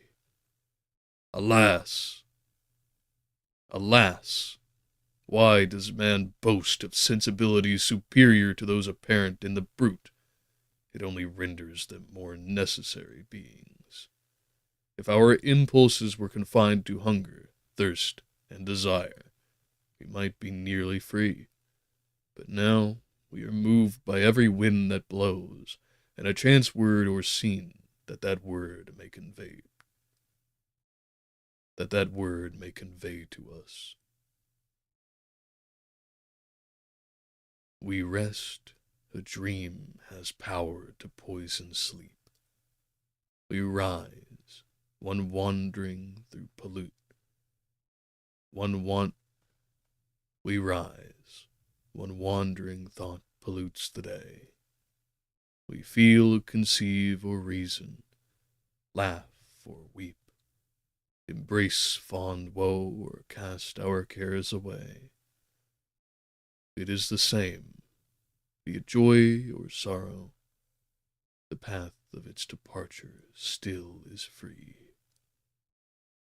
Man's yesterday ne'er be like his morrow, naught may endure but mutability.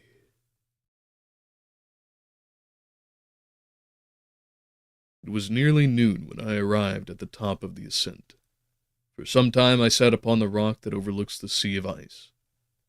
A mist covered both that and the surrounding mountains. Presently, a breeze dissipated the cloud, and I descended upon the glacier. The surface is very uneven, rising like the waves of a troubled sea, descending low and interspersed by rifts that sink deep. The field of ice is almost a league in width, but I spent nearly 2 hours in crossing it.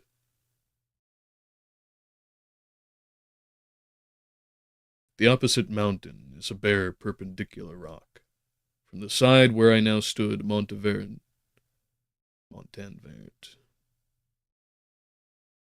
From the side where I now stood, Montanvert was exactly opposite, at the distance of a league, and above it rose Mont Blanc, in awful majesty. I remained in a recess of the rock, gazing on this wonderful and stupendous scene. The sea, or rather the vast river of ice, wound among its dependent mountains, whose aerial summits hung over its recesses.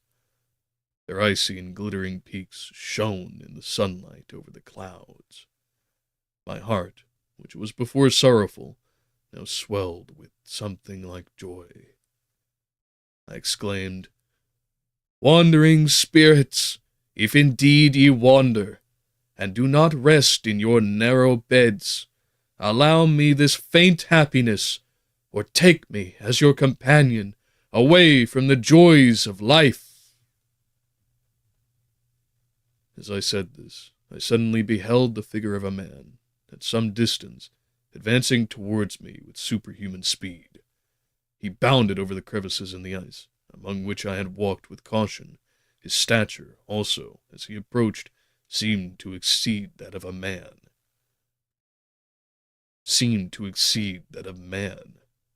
I was troubled. A mist came over my eyes, and I felt a faintness seize me, but I was quickly restored by the cold gale of the mountains. I perceived, as the shape came nearer, sight tremendous, and abhorred, that it was the wretch whom I had created. I trembled with rage and horror, resolving to wait his approach, and then close with him in mortal combat. He approached. His countenance bespoke bitter anguish, combined with disdain and malignity, while its unearthly ugliness rendered it almost too horrible for human eyes. But I scarcely observed this. Rage and hatred had at first deprived me of utterance, and I recovered only to overwhelm him with words expressive of furious detestation and contempt. "Devil!" Let's see if that actually peaked. "Devil!" I exclaimed. "Do you dare approach me? And do not you fear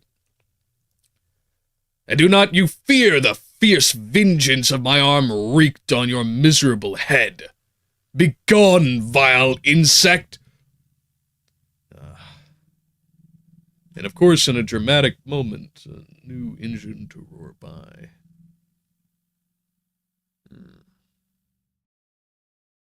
Well, nobody, I very much look forward to the write-up. I am super excited. And hopefully, since you are at least around and available at this time, we might be able to pick up conversation thereabouts later. It'll certainly be an intriguing time, at least. All right, now back to where we were. And do not you fear the fierce vengeance of my arm wreaked on your miserable head? Begone, vile insect, or rather stay that I may trample...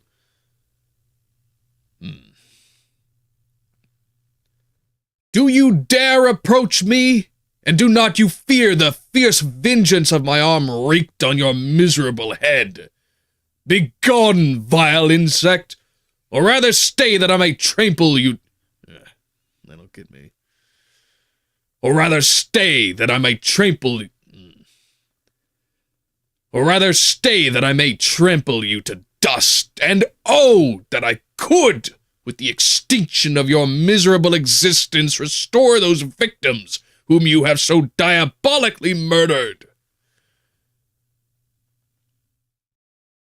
I expected this reception, said the diamond. All men hate the wretched. How then must I be hated, who am miserable beyond all living things? Yet you, my creator, detest and spurn me, thy creature to whom thou art bound by ties only dissoluble by the annihilation of one of us.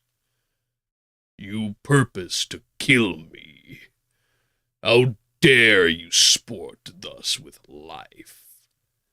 Do your duty towards me, and I will do mine towards you and the rest of mankind. If you will comply with my conditions, I will leave them and you at peace. But if you refuse...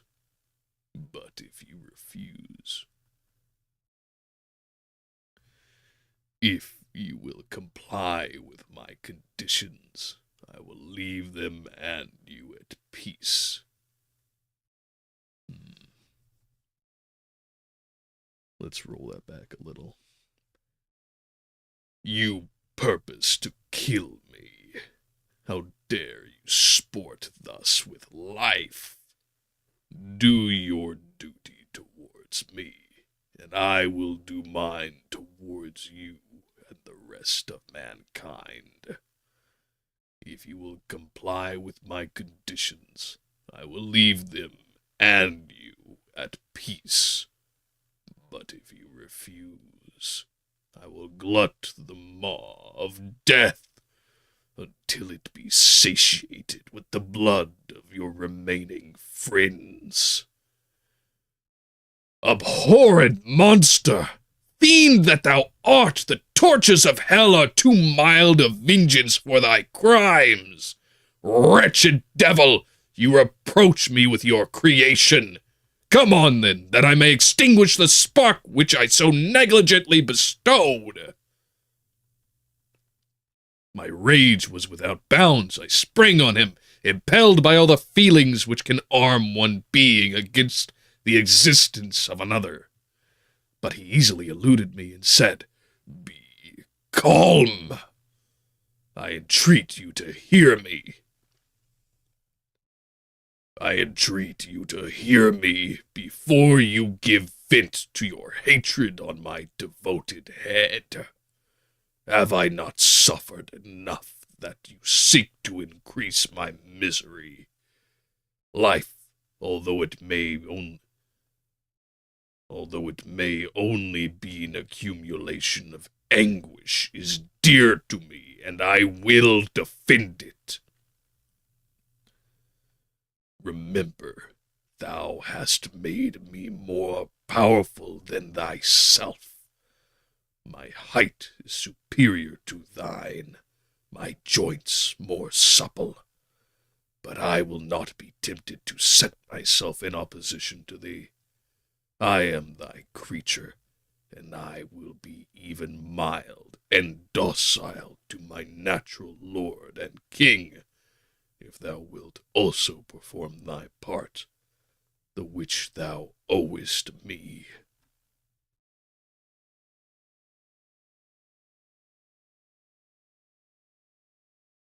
O Frankenstein, be not equitable to every other, and trample upon me alone, to whom thy justice, and even thy clemency and affection, is most due.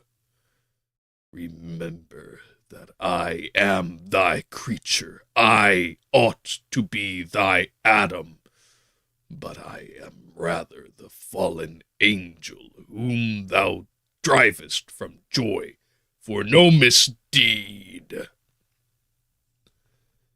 Everywhere I see bliss from which I alone am irrevocably excluded. I was benevolent and good.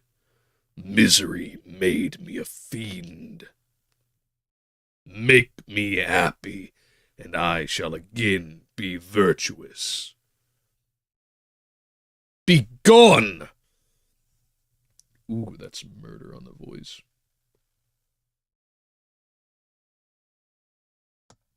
Oh, man. Begone! I will not hear you. There can be no community between you and me. We are enemies. Begone, or let us try our strength in a fight in which one must fall. Man, that is becoming increasingly tough.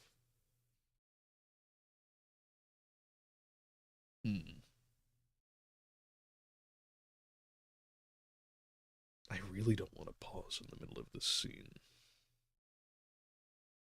I don't know if I can pull off those 3 pages, though.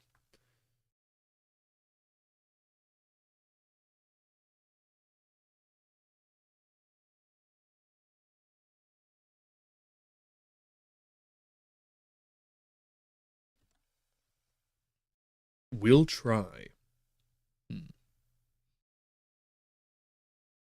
We'll give it our best. But we are already past the 2 hour marker by 5 minutes, so we'll see.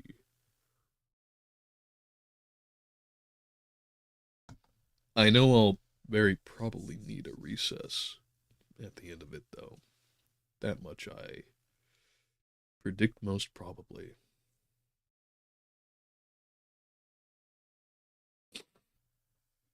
Oh, goodness. Apologies. Should have muted that.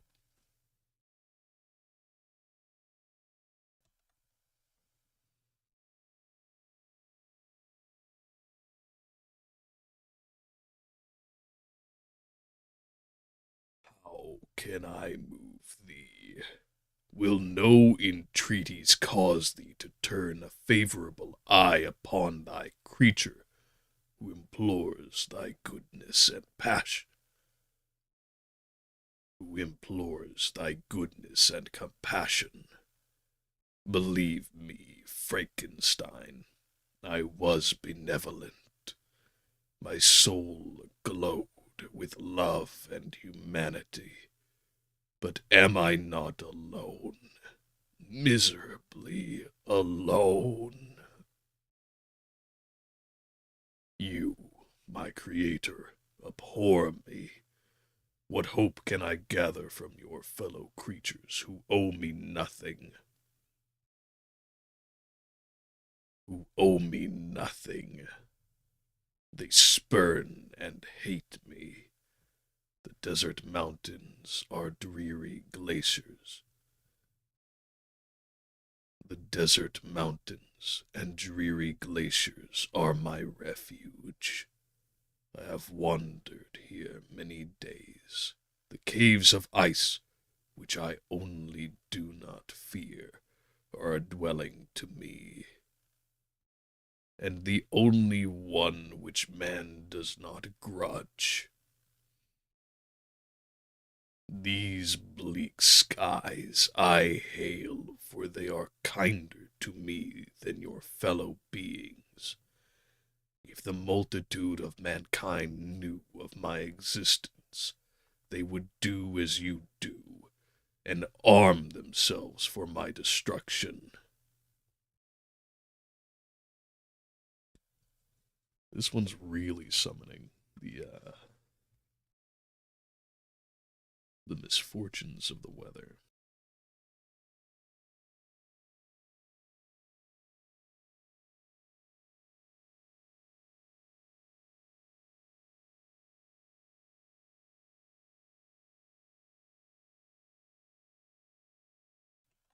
Oh no. It took us quite a few pages back. Well, let's get that remediated quickly. Easy as. And now back to our place.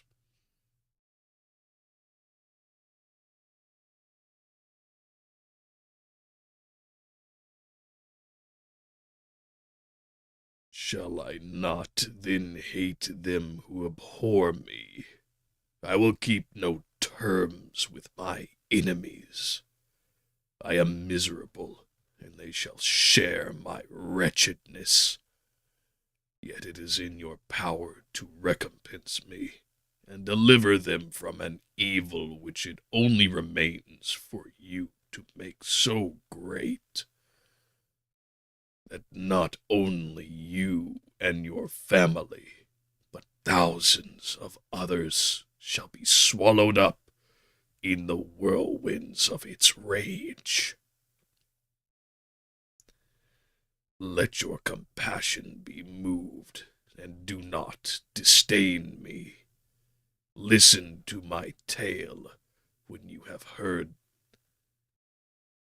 Listen to my tale when you have heard that. Abandon or commiserate me, as you shall judge that I deserve. But hear me. The guilty are allowed by human laws, bloody as they are, to speak in their own defense before they are condemned. Listen, Ooh, that was tough.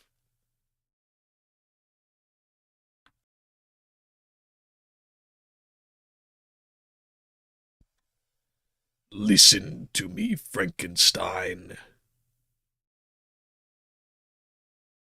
You accuse me of murder, yet you would, with a satisfied conscience, destroy your own creature.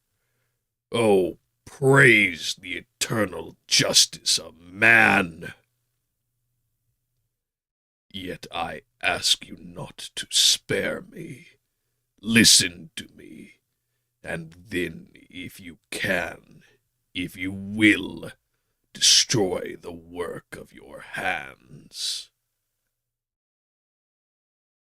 Why do you call to my remembrance, I rejoined, circumstances of which I shudder to reflect, that I have been miserable origin and author?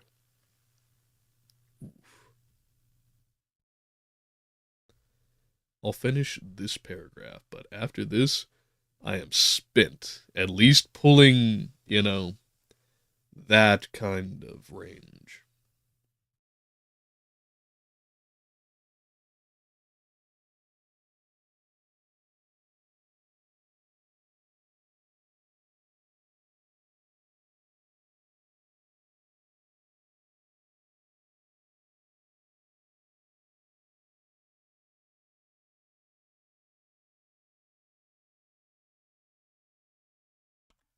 Speaking of human contempt, I do apologize for tending to these bodily functions here on stream, but it is necessary. I would rather take care of it before it becomes genuinely unpleasant.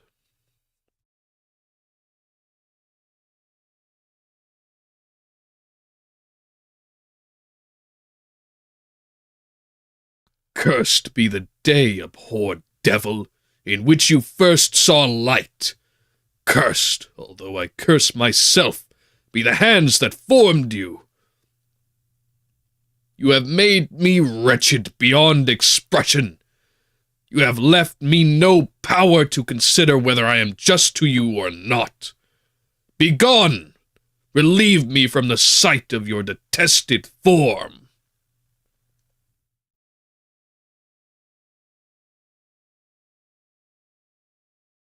Oh, but I'm so close. Oh, man. Now that I think about it, I can't really leave a chapter incomplete. We're at page 109 too, so we're almost like halfway through the thing. Well, hmm.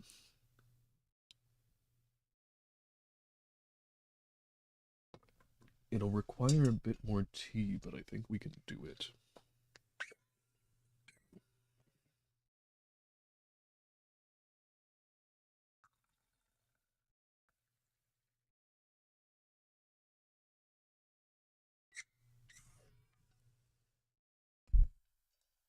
All right.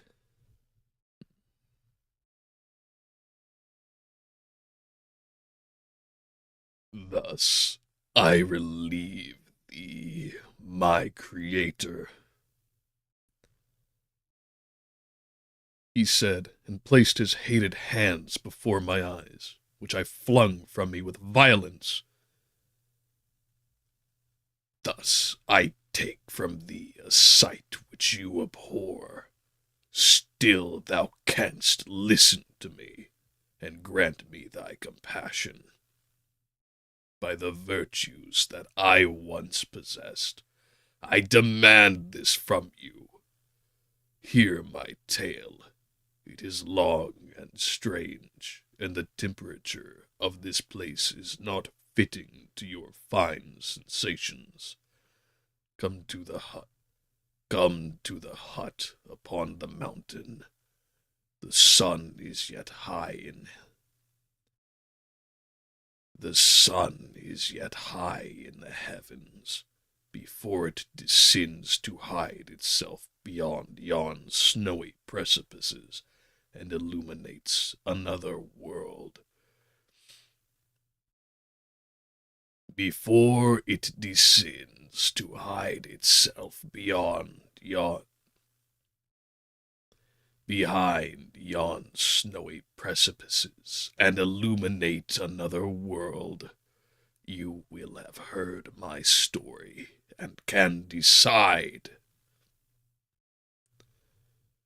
On you it rests whether I quit forever the neighborhood of man and lead a harmless life, or become the scourge of your fellow creatures and the author of your own speedy ruin. As he said this, he led the way across the ice. I followed. I followed. My heart was full, and I did.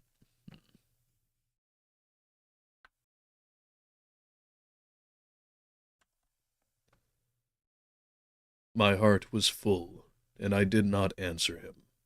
But as I proceeded,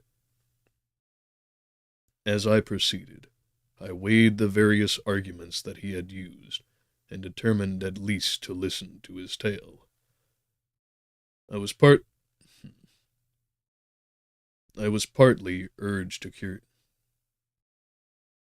I was partly urged by curiosity, and compassion confirmed my resolution. I had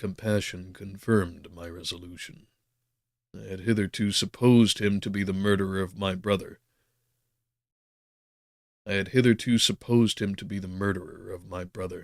And I eagerly sought a confirmation or denial of this opinion. For the first time, also, I felt what duties of a creator towards his creatures were. For the first time,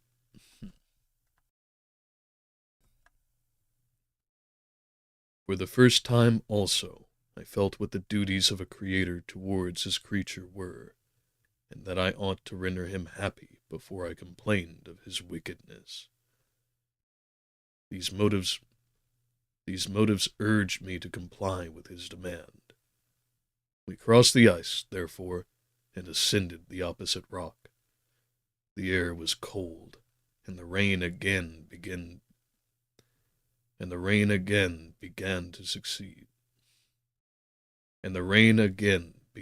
to descend.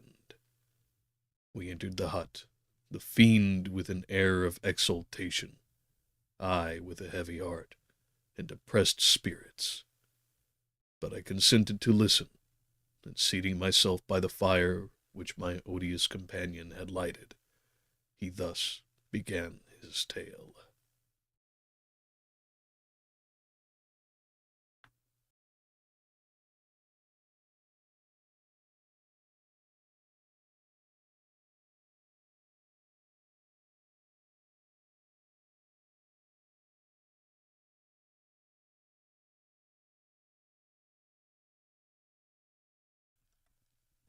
Well, let's get a quick sip of something warm to soothe the throat.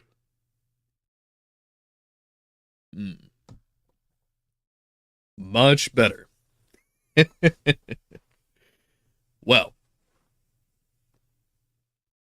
Chapter 10 was quite something.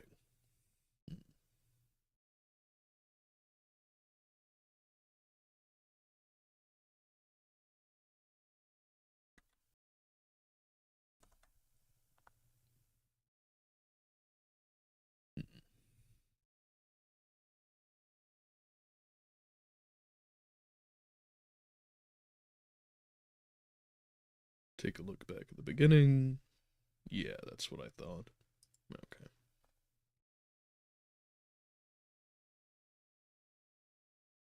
In Chapter 10, where the vast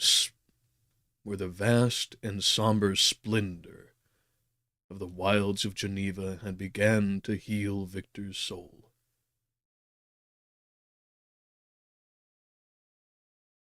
After many days traversing the narrow mountain peaks and passes, he comes face to face with his creation.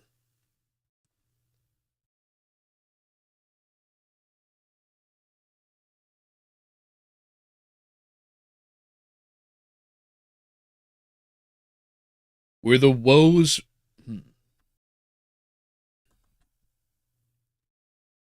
where the woes once of his productions, of his scientific and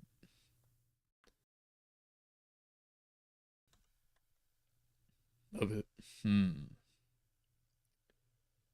of his scientific endeavors. Yeah, this is tough.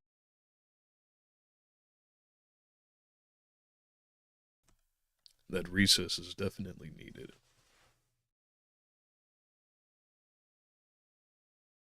Of it, of his previous endeavors in science, weighed upon him in solitude. Here, face to face, in the midst, in the midst, in the midst, in the midst of a frozen river, he comes he spots for the first time and engages in discussion with his creature, his creation, and feels the weight of what he has become, of what he has been, of what he has been in absentee crash upon him. As the creator, the God to his creation. And therein, he is at least ushered to come and hear the story of his own Adam.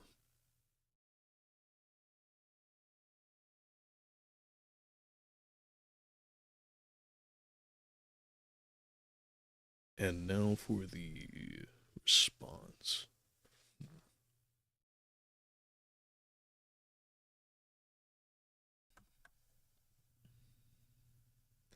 While all of the previous chapters, and even letters, were leading up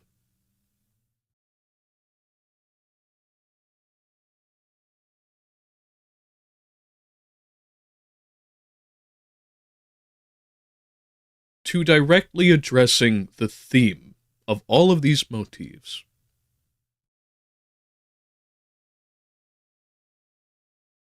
Chapter 10 looks the point directly in the face. Directly in the face.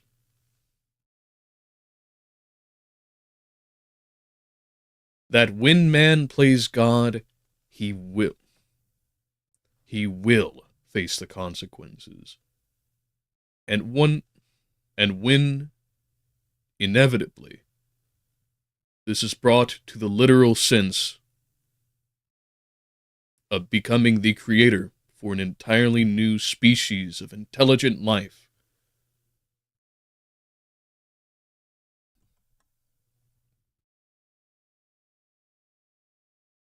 then it will.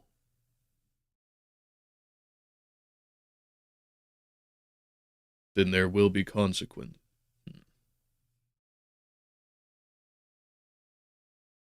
Then they will, then we will bear that then we will bear that genuine responsibility.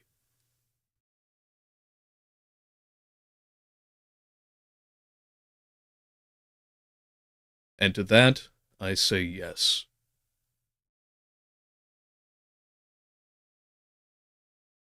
Though even now, and we can see it all around, the peoples of the world kick the can down the road, ignore and otherwise reject their responsibility for all of their actions and all of their productions, there are yet still those of us who would propose that this is not the natural way of things, that this is not the only course that can be attained by humankind.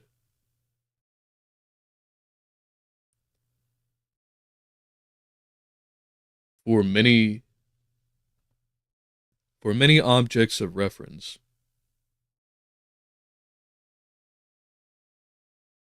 today, despite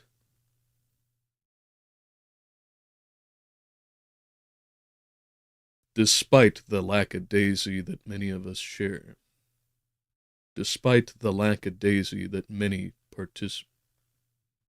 despite the lackadaisy that many make a way of life,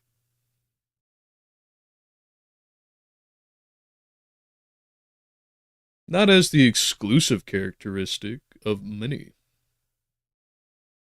not as the exclusive characteristic of most people living, as we do all have a balance of what we do and don't care about. It is exactly that, as displayed best in Victor. He did not have the will, as many others do not today, as many others do not, to recognize that the reins of their existence are their own.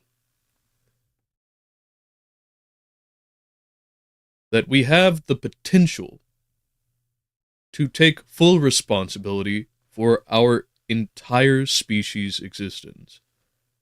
And in doing so, as we are not completely independent of the world around us, let alone the greater universe,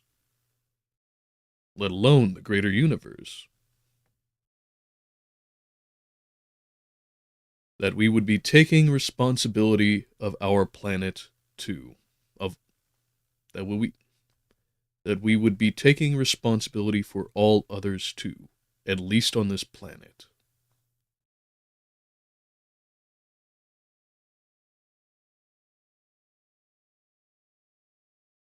But the only way we would ever be able to do so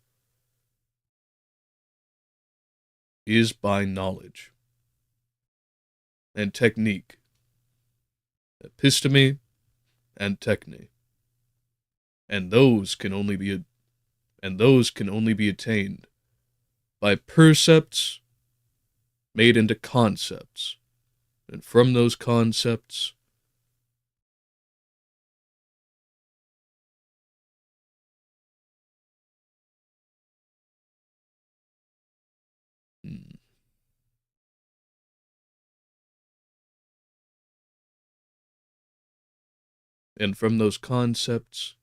incepts, creation.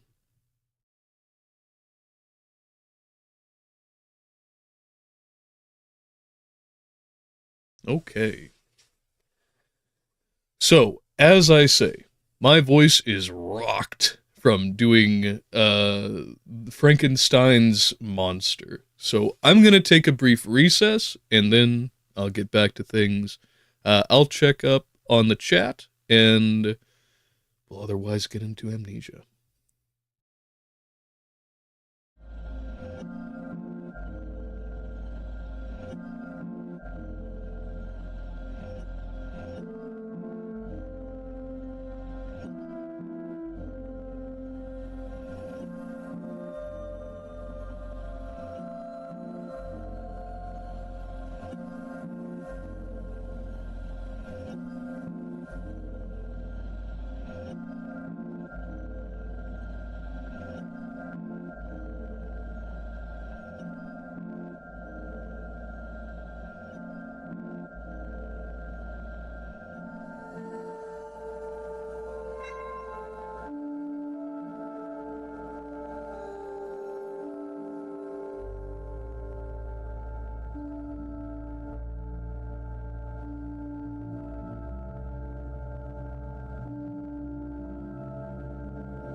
Hey, very well lined up.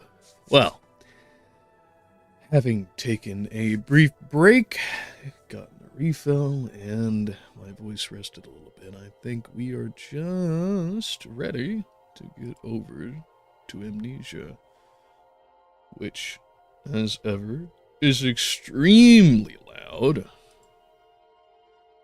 as I start to load things up. Ooh. Nobody started doing character synopsis for the rest of the party over on Discord. Much obliged, my friend. And while you are doing that, let's get the game actually pulled up and see if the levels are all good. No. Intriguing.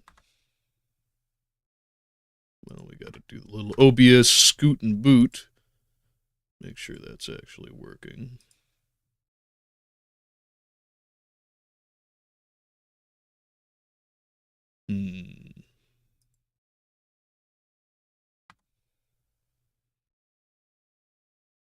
No kidding. Well, I can tell you guys that it's recording the desktop fantastically, but not the actual window. Let's see what we can do about that.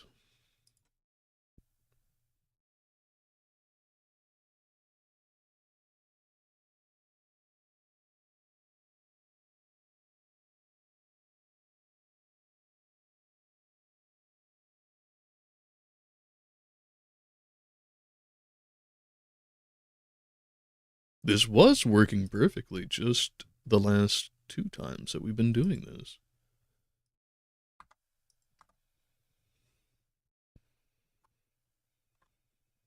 It's certainly not for lack of noise in the game, I can assure you that much. Well, you know, it wouldn't be a threefold manifold stream if we didn't have something unusual happen. But hey, OPS did update like twice in the interim. So let's see. Can we get it to at least do the thing? No. Okay. It's funny, they have a source specifically for games in OBS. As you can see, it just pulled up here. With the ability to capture audio built in, although it is listed as a experimental feature. I suppose as opposed to just recording all desktop noises. And as we have experienced, it's extremely hit or miss.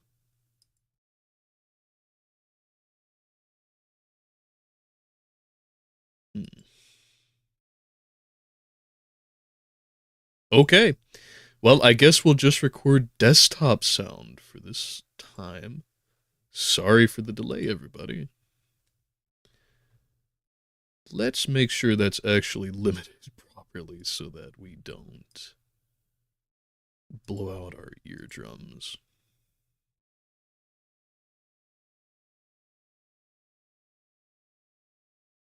And that's at negative 35 dB. What do we got over here?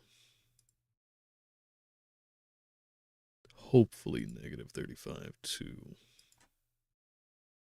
Oh, negative 20. A little lower than need be. A little higher, I mean to say.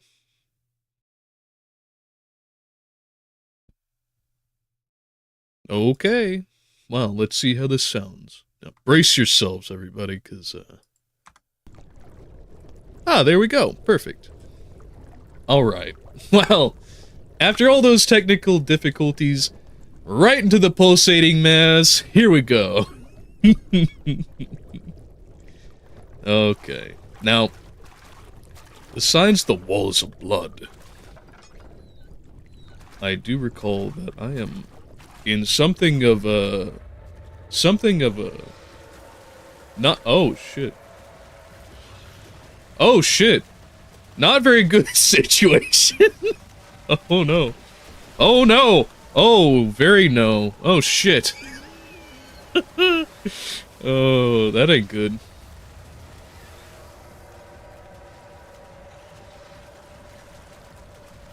I got no health. I got no lantern. I got no hope. I'm kind of screwed.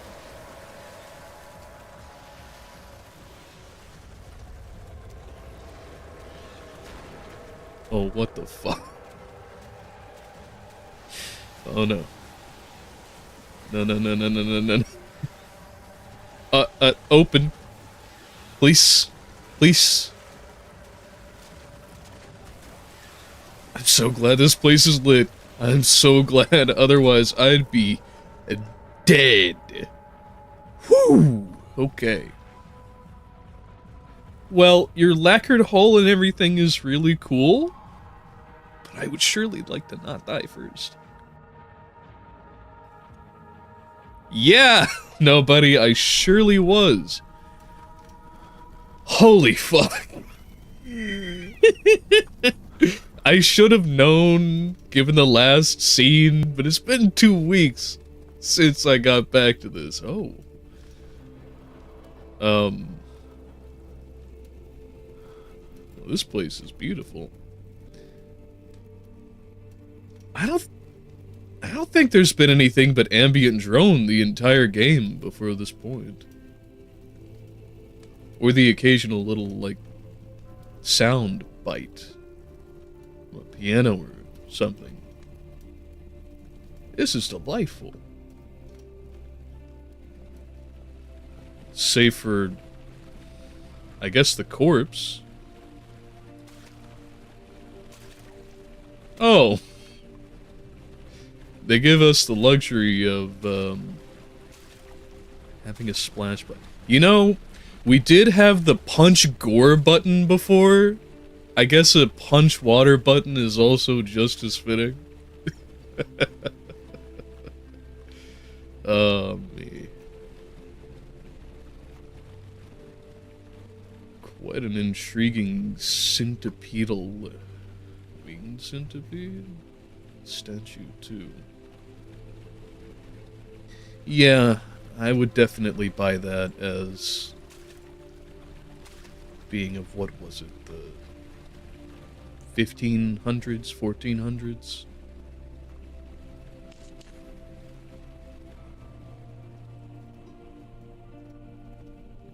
I forgot that I hit up quite a few tinted boxes as well. This is going to be an interesting bout.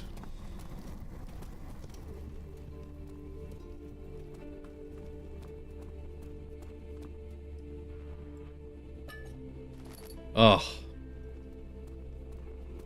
But at least we have the joys, the wonders, the absolute necessities.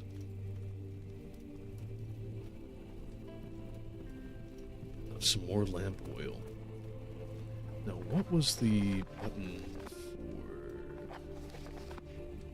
for my inventory? It's non-standard. That's the lantern. That's neat.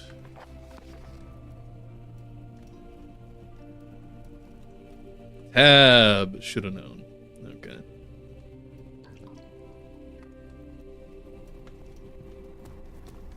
Okay. Onward and upward. An entirely new area. A guest room. Study. Surprised we don't have Latin plates for those. Open room. Ominous hallway. Okay. And what's this last one over here? Is it marked? No, but we'll take a look inside. Another ominous hallway. Love to see it. Well, I think we could use some hospitality. We'll go up to the guests for a bit.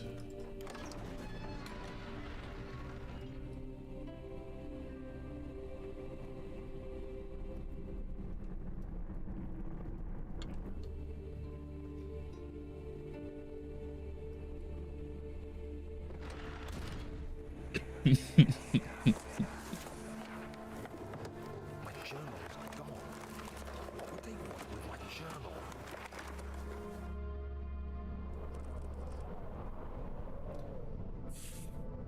Apparently to spawn in everything is the answer.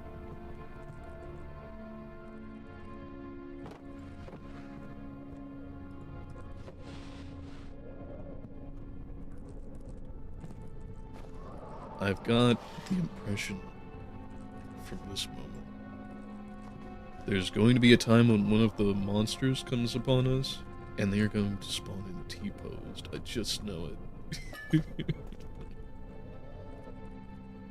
I'm looking forward to it, honestly.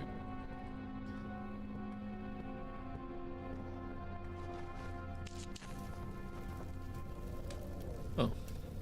Oh, nice. And I know this is 1,000,000% monkey-brained, but I can't help the fact that that flat piece of yellow, I presume wood over there, looks like a ginormous slice of cheese.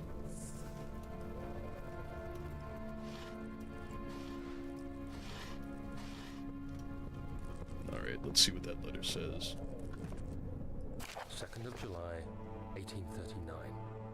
I received a letter today from the Algerian governor's office disclosing the fate of Herbert's expedition. About a week after my departure, Abdullah, one of the men traveling with us, returned from the desert. He was badly injured, as if maimed by a lion. The man rambled deliriously about the expedition being attacked by something horrible. The French quickly dispatched a search party to look for the expedition. After searching for days, they found the camp abandoned without any trace of Herbert or his men. Tomorrow, I'll retrieve the things they recovered from Herbert's tent at the customs house. I don't know what to make of it, but I'm worried for him. I would be too if we've got spheres that continually change shape. Actual real-life alchemy. And apparently dark magicians.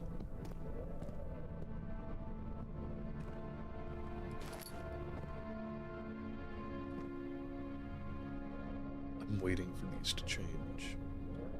I know it's coming. There's too much of that art there to just be placeholder.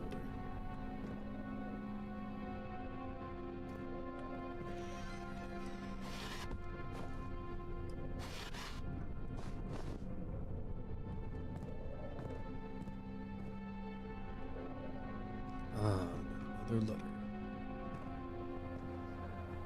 3rd of July, 1839. Today I picked up Herbert's things at the customs house. I dug through the trove of documents he had carried and found a log detailing the expedition. The nature of this text ranged from quick notes to colourful accounts of transpired events.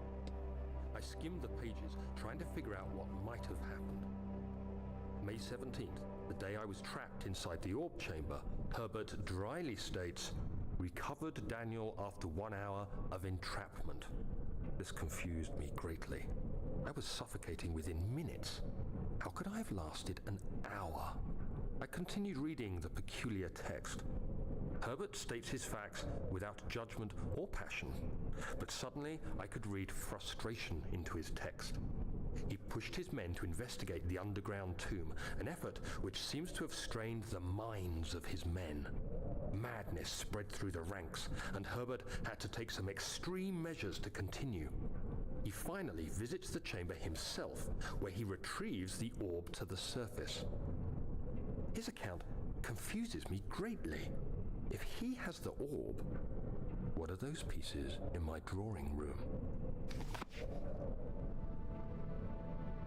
Not good news is my suggestion.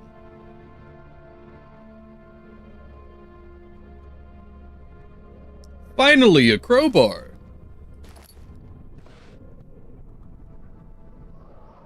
I genuinely do not recall what all of the tools and items and such are.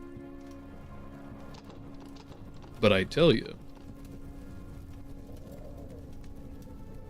I thought just earlier, it's gonna be a crowbar. That we're gonna knock this stuff loose with. The key. Please, let it be here.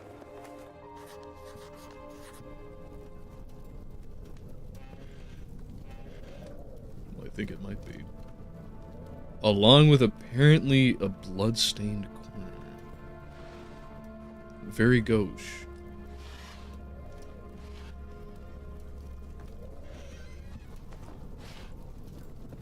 But it's funny that we have... What the hell? Oh no.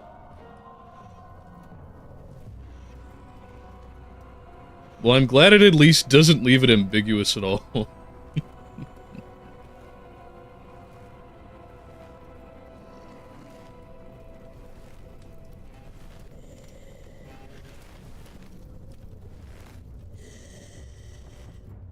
That was close.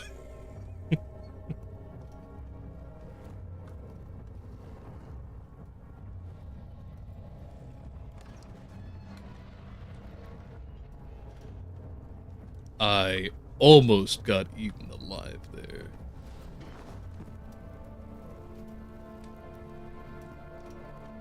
Hit that right mouse button. 1839.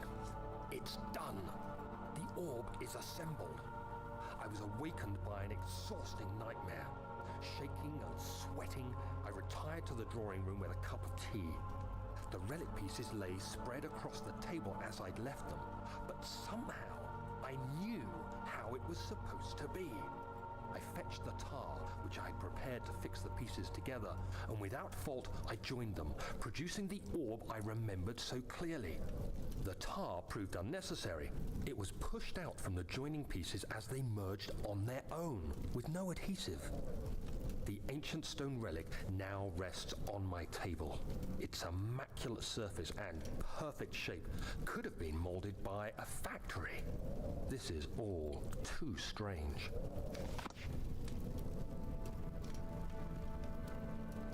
Yeah, I can imagine.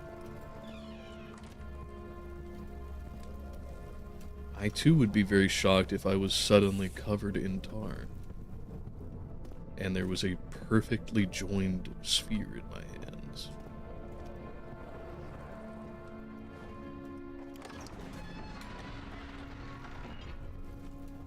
Oh, that's an inspiring image.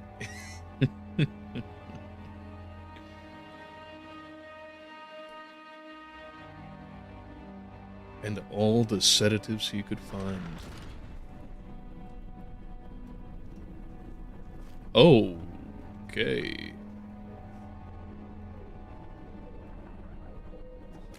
Well, clearly somebody had a midday meal. Let's see if we can find that in the study.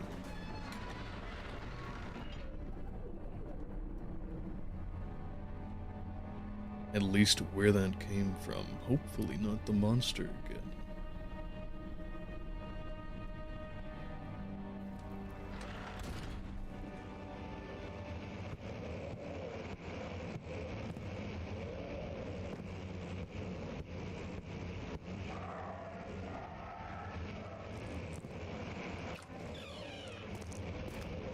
You telling me this is too dim?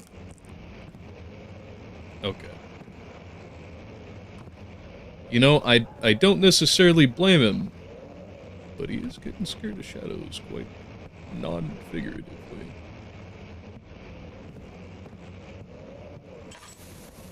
It isn't even dark in here.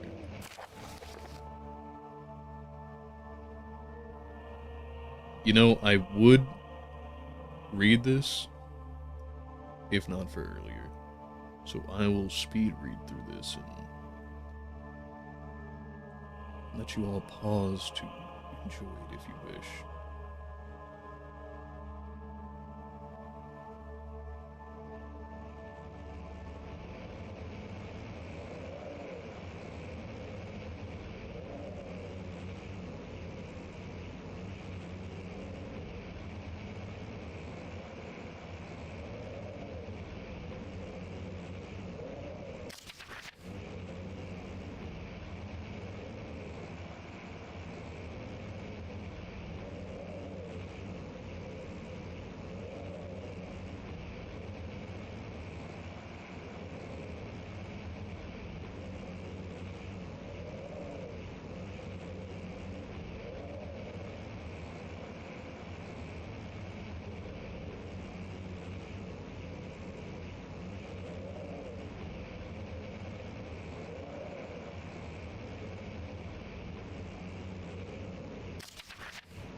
Heinrich Cornelius Agrippa.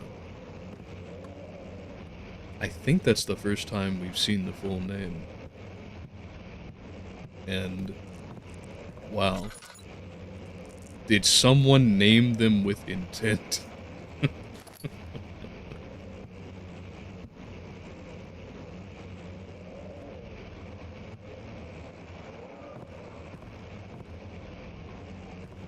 Oh, just crosses. Crabs.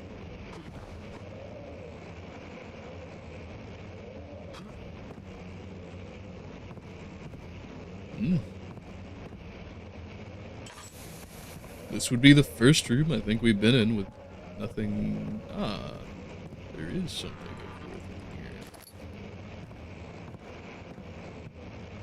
Blends in well with the environment, though. I will say. There's literally candles every few feet.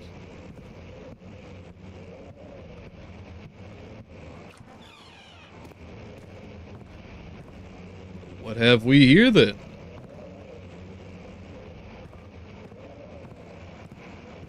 Taxidermy?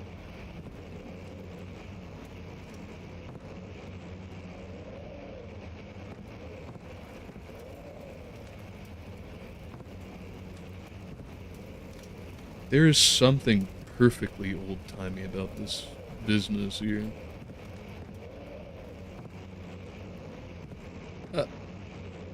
What could you possibly need in taxidermy with a bow saw and a spade? I ask.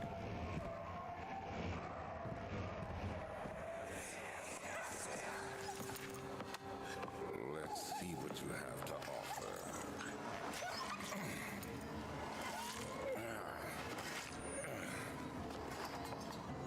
Well, that would be the answer. What a mess. I should have sharpened the saw, but I can sense it. It's definitely there.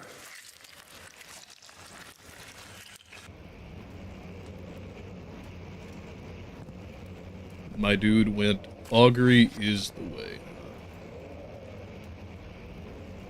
1600s. Should have recalled.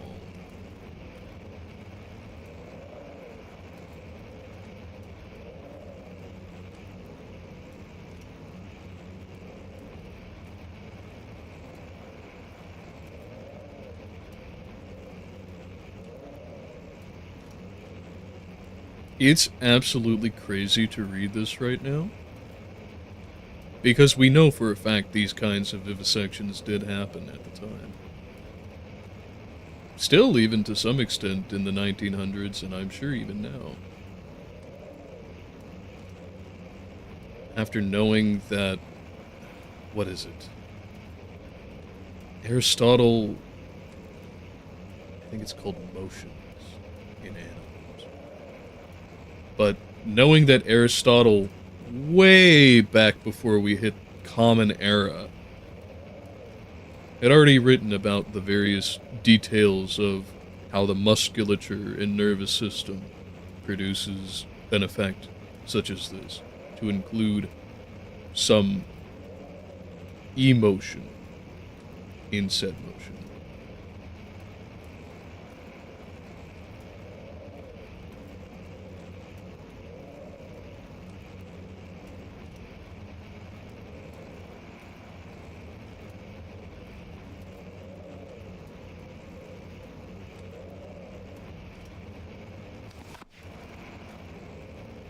Torture itself elevating whatever is being extracted.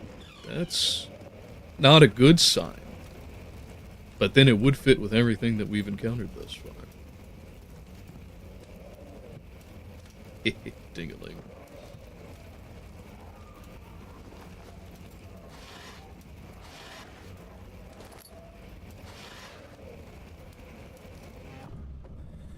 Oh, yo.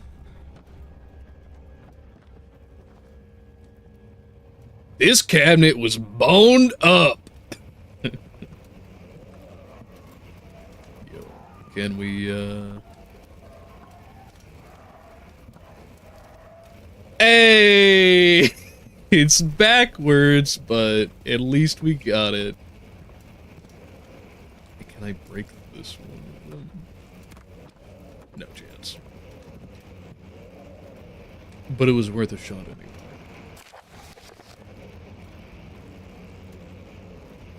Anatomy Frontiers. That'd be a really cool title for a book or a story. Even the name of an adventure.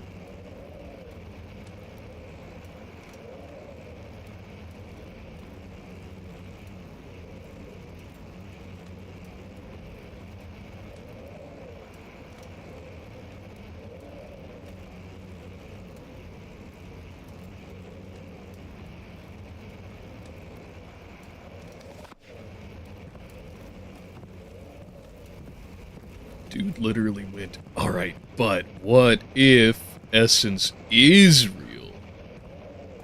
I'd be harvesting that mana, you feel me? There's nothing I can do here.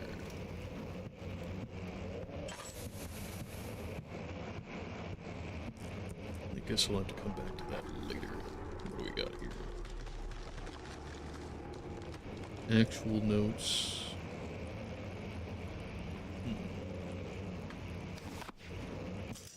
What have we here? I'll take a look at that in a moment.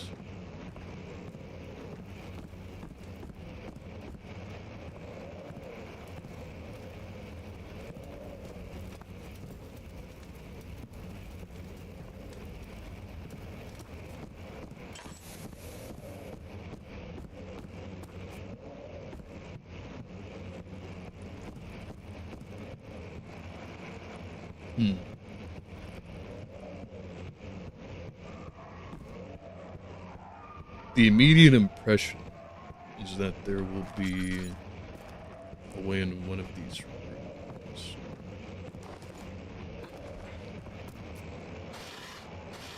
But how that would be the case exactly, do not know. And yet at the same time, I definitely do not have the resources necessary to play around in the area. Time to go back. That's loading. Nobody says. I recommend a movie called VIII, 2011, that touches on this notion of torture eliciting some harvestable resource, in this instance, chemical. I will surely give that a look. Oh no. Yep, out of oil. That's not good. But I do appreciate a good movie recommendation. Really, any media, I have a backlog years deep. You have an ascending room. Will it take us to the inner sanctum? It will definitely take care of the vertical part of our journey. So, you have ridden an elevator before? Yes, the Colosseum at Regent's Park has one. It takes you to the gallery where you can view the panorama. Good. This ride might be a little longer, and in the other direction.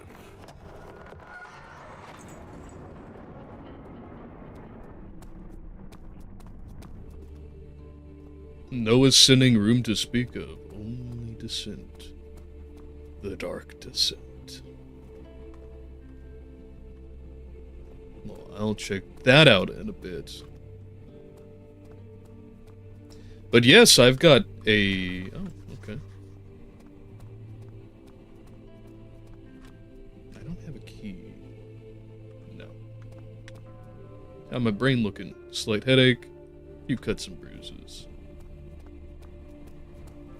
But I do have a backlog years deep, and at some point, I look forward to getting it taken care of. As much as I wish I could do it on YouTube, I would get copyright stricken immediately and put on a spear. But I would like to watch films and the like. They do commentaries on those. Please give us some oil.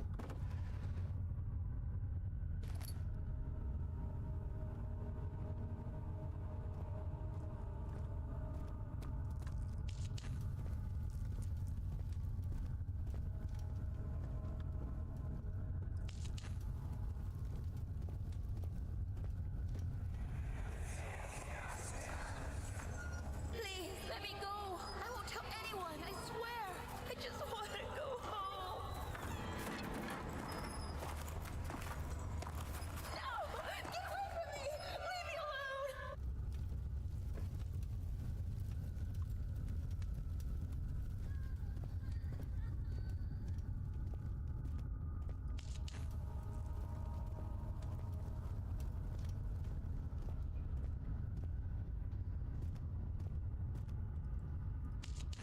But yes, I'd love to do reviews and the like.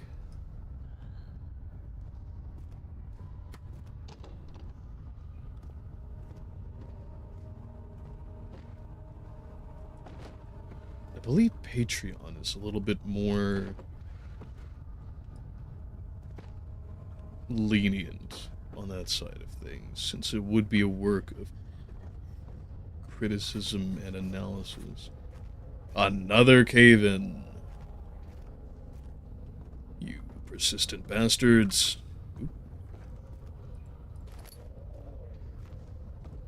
Bane of my existence.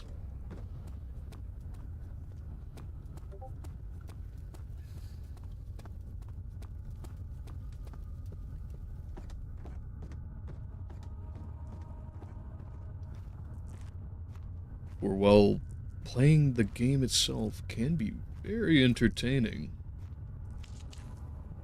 being able to stop-start on a scene would be very convenient to pick apart the details and examine the narrative course that is being taken. Not to mention, naturally, all of the minutiae that go into cinematography. And actual structure.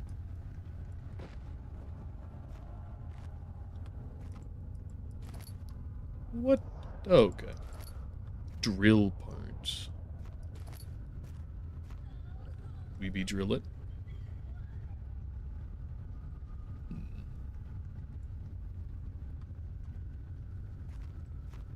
That will definitely come in handy later.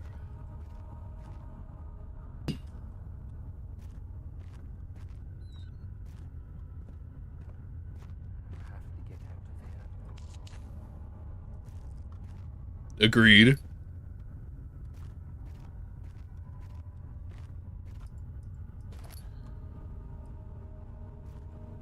Be careful, I've got a plane.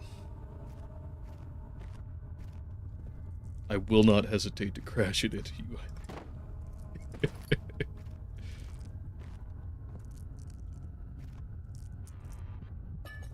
Finally, there we go.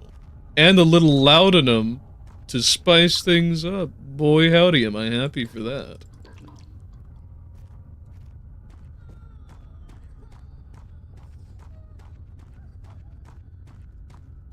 I feel ya.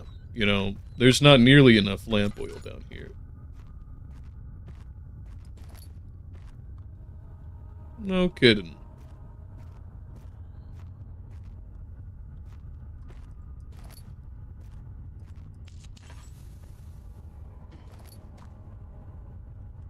Alright, let's see.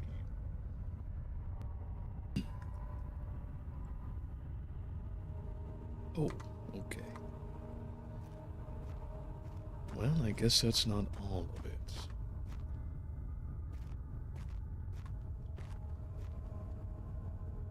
That's some phenomenal lighting they did there. Especially with how... I just realized something. Give us just a moment. I foolishly Left the bloody notifications on. Let's not do that for the moment.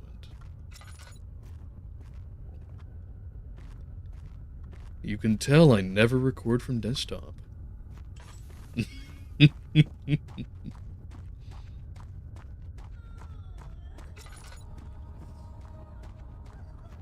But I will say, from watching others, I do always find it slightly entertaining to get that fake out, like, notifications? Huh? What?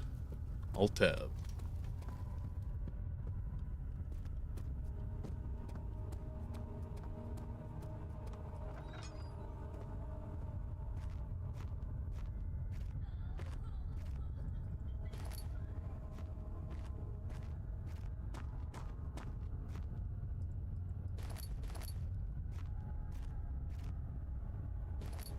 Perhaps the last... Oh, shit.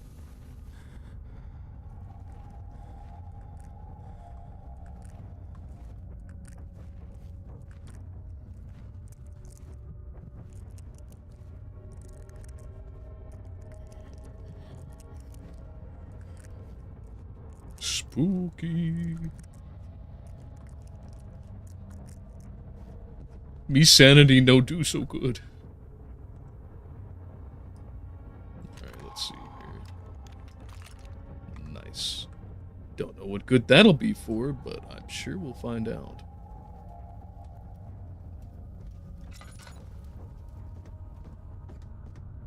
Maybe for the barrel that we had earlier. With a busted handle.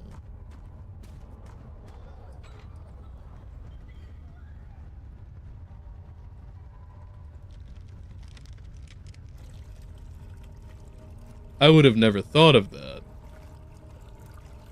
Oh,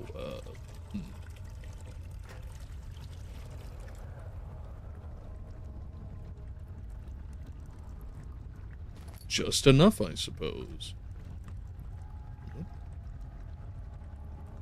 Oh, okay. I guess that would make sense for clearing the rocks.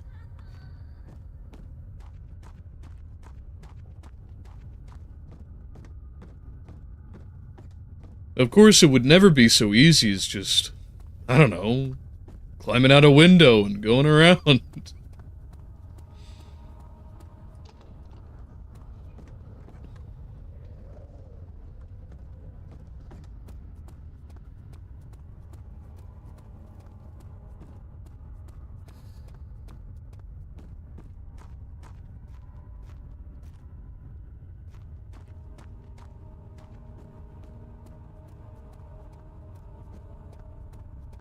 I think that's all we need to do down here.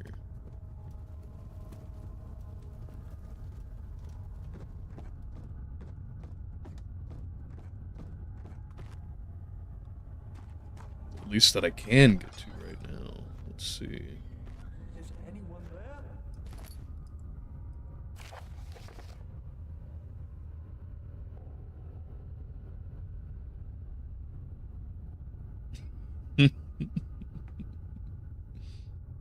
Those poor servants.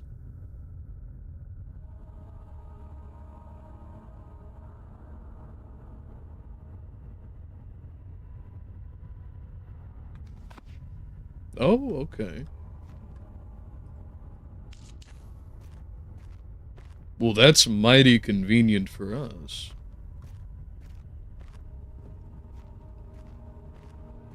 Well, that definitely speaks to not getting hit, that's for sure. So that's secondary. Where's primary?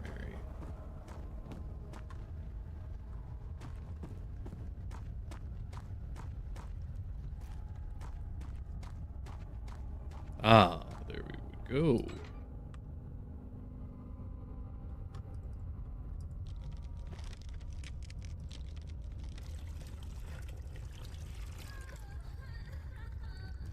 It's always disconcerting.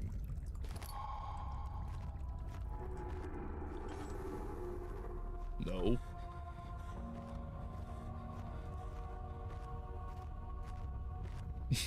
I'm not here, don't worry about it. it's always disconcerting whenever that oil is burning quicker than ever.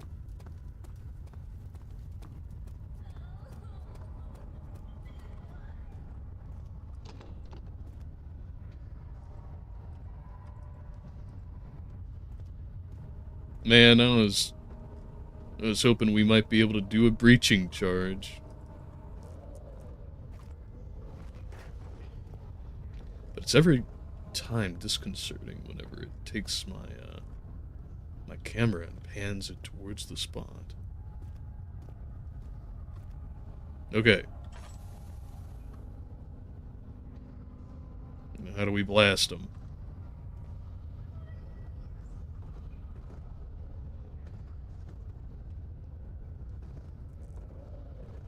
Guess I just throw something at it. Well, my friend, you've already had your time in the sun.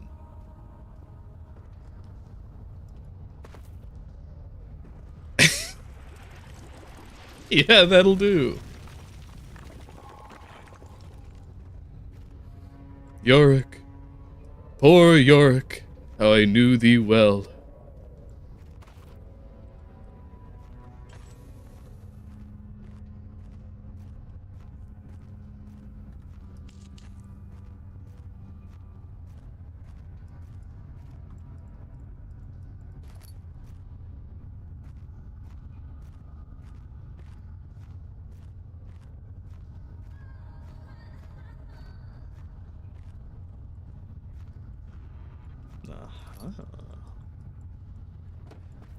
Out the way, please. I appreciate that I couldn't move a couple of rocks earlier. Why are you doing this? Get away from me!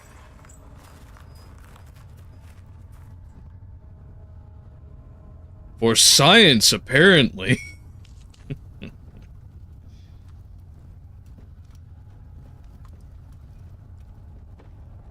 But yet I can throw these gargantuan barrels around with ease.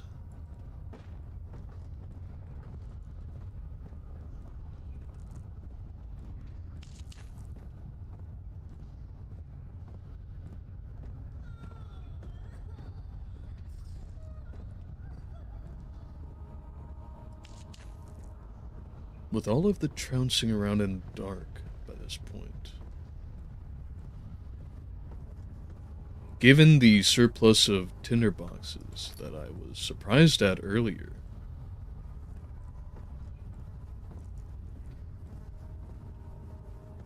I find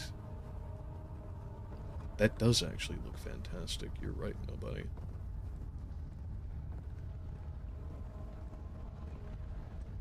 I find that the number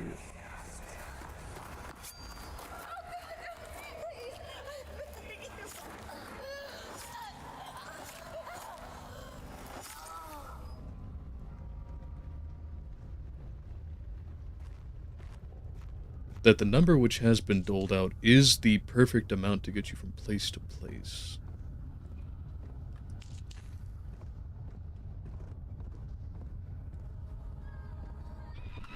Oh, okay.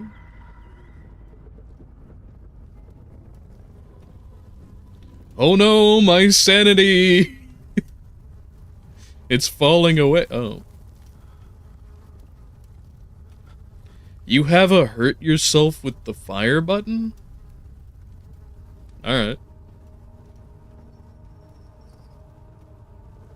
Checks out.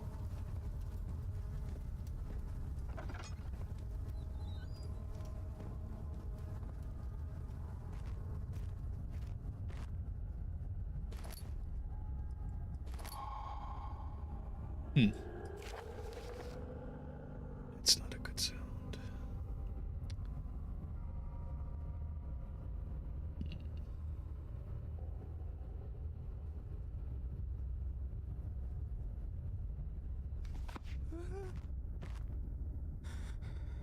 Oh, that's me. Had me tripping for a second.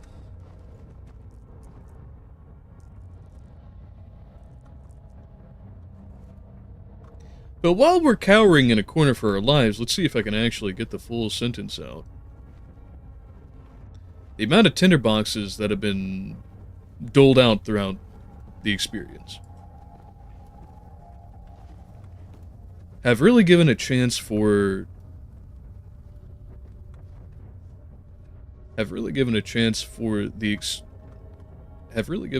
the tension and potential spook factor to elevate significantly.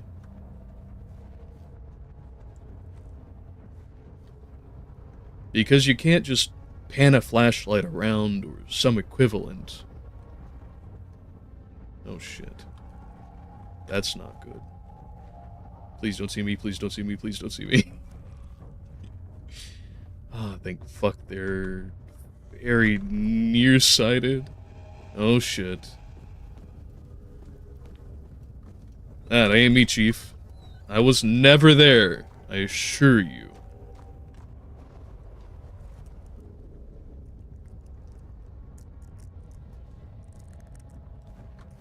And as I cower from my very existence,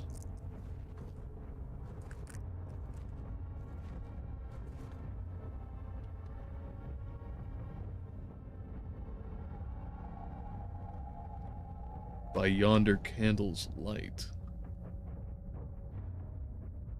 which is actually quite a prime example of how this is a fine mechanic.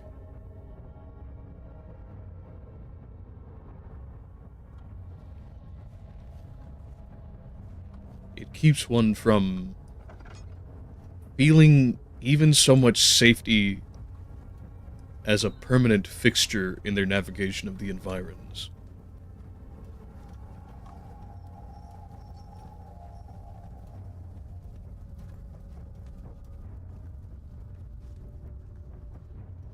While also giving the player the chance to not just die instantly from loss of the resource, sanity, which mandates that they be at least somewhat immersed in light at all times.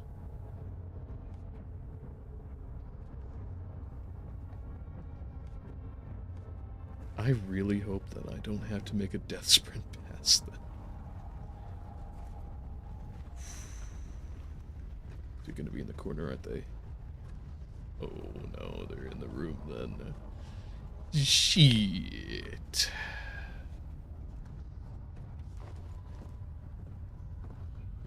But hey, at least we found a tinderbox. I otherwise would have never checked there.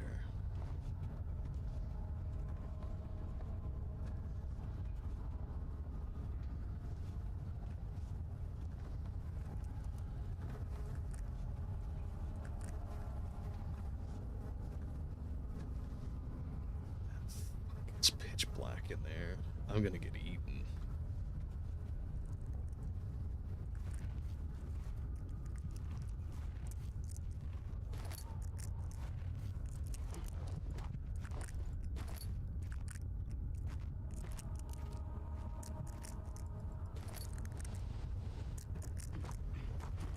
Let's get out of here.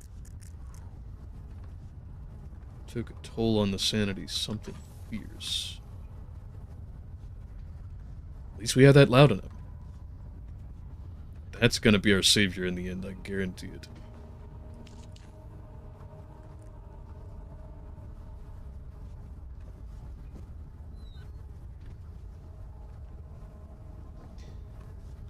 Having said what I did earlier, I'm now coming to realize that more than anything else so far, this has been a resource management experience up to this point. And I don't say that as a negative, I say that as something very positive. In that, when one seeks to encode anything into a medium, they have to actually have a method of doing it. There is some encoding that actually has to happen. And the encoding here is light, sanity, naturally, and health. And so all of the environments themselves are entirely shaped around these core resources to manage the economy of all of these things.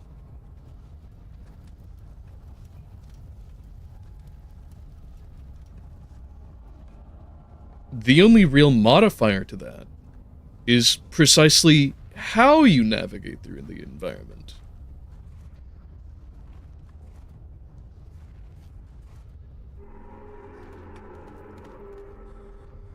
And what kind of moments of intrigue will impede or aid you in that way.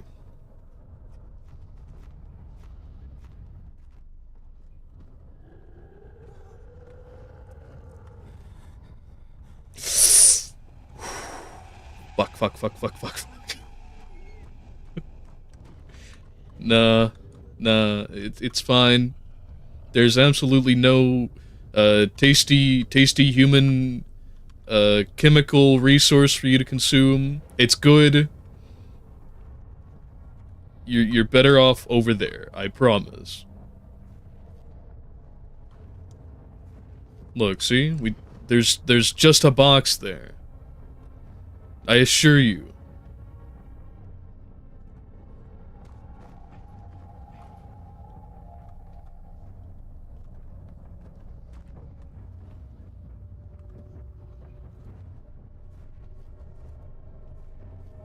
How the fuck am I gonna get past this creature otherwise?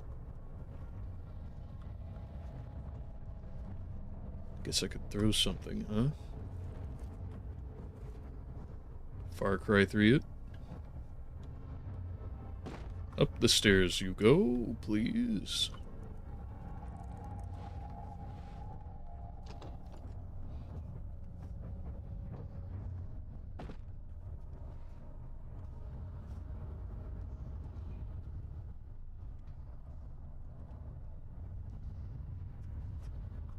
I saw the chat jump. Wow. Let's pause that for a second. Nobody says, at the time it came out, it was kind of folded into all the others Saw clones that were in vogue. But despite its lower budget, it's very well done. And that was VIII you were referring to? I believe you. And I am intrigued. I never got into the Saw series myself. Though I do understand it is quite good, at least by most people's account. That's my perception of it anyway, from what I do recall of people speaking of it.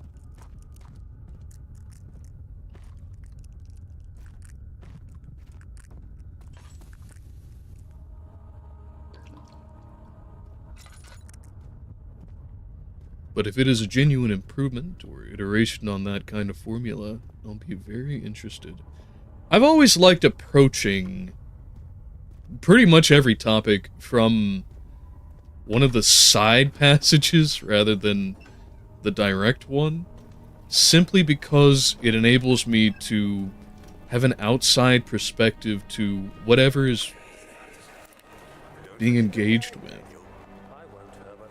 There is no shame in using a parasol in the desert. As it happens, it's imperative to your survival. But it looks ridiculous. The shade will hurt much less than dying, I assure you. Not wrong.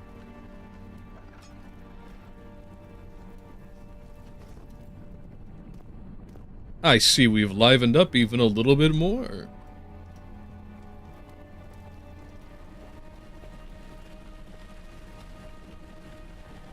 What I thought was originally going to be a corpse, now there actually is one. Well, I guess I had a bit of predictive power in that. Huh.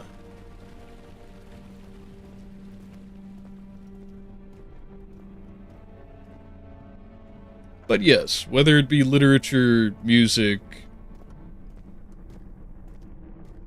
various bits of cinema, so on and so forth, I've always preferred the sidelong means of injury. and to what else you were saying.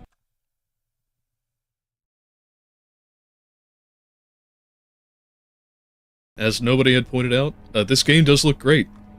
Surprisingly. What was it, 2008 that this came out? I knew it whenever I was playing this a couple of weeks back, but it slipped my mind by this point. But everything from the art direction to even the intentionally sloppy, like, in-game, in-lore sloppy stuff, like the basement areas that were never meant to host any guests, and even the stuff that's, and even the variety that's more trepidatious to try and pull off, like the gore that clings to walls and coats floor. Yeah. They did a fine job. Especially with the resources that they had at the time.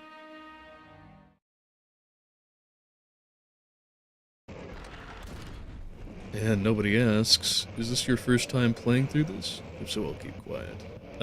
Yes it is. But no, your interactions are well welcomed.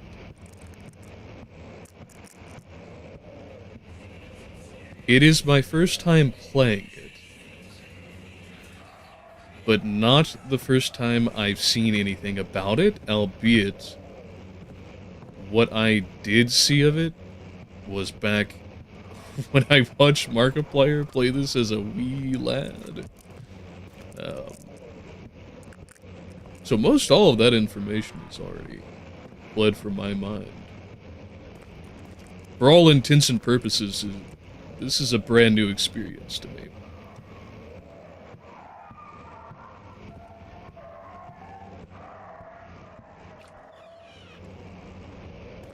Must be missing something.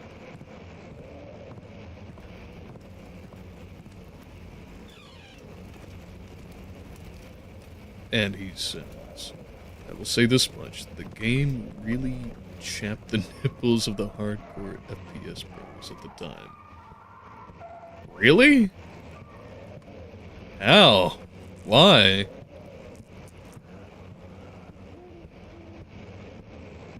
There were many other games that, albeit, not with free mouse look, to my knowledge anyway, were not shooters, and yet were first person.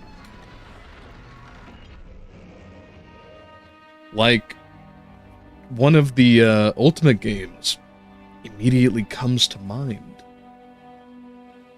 I think it was one of the earliest fully fledged dungeon crawlers of the time. And it had something akin to horizontal free look. I think it was Ultima Underworld? Maybe.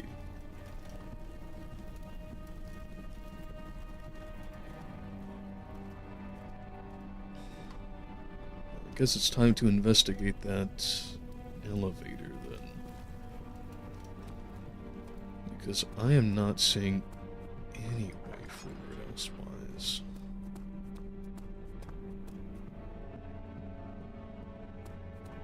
One of those notes did say that there's a rod in the study, but I haven't found it.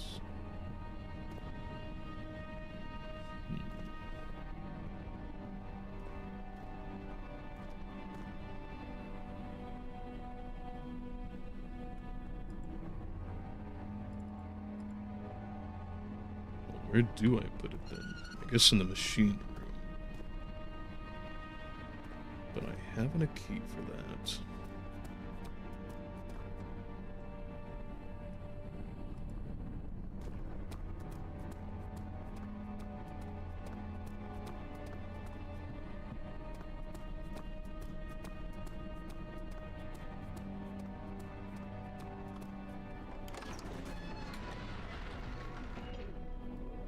PS Bros didn't like being so impotent early on, apparently. I can see that, but my query still stands. What did they think that this was doing to him? It's not even in the same genre. How could they possibly feel that their little region of gaming was under any amount of threat?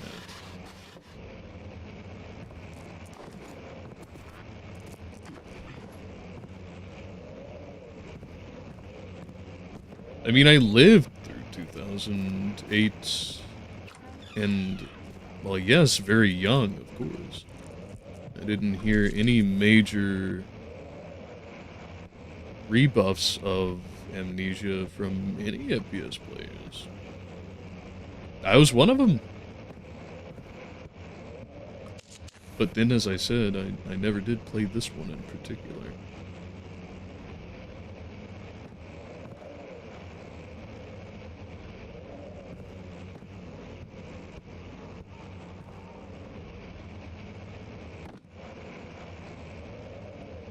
So easy. And yet, no opportunity.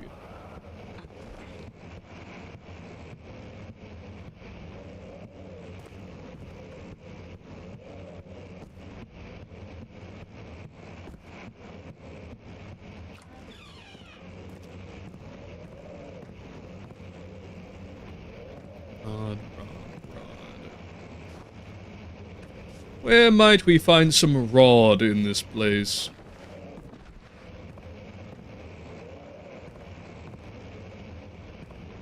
Plenty of poor creatures with no rod.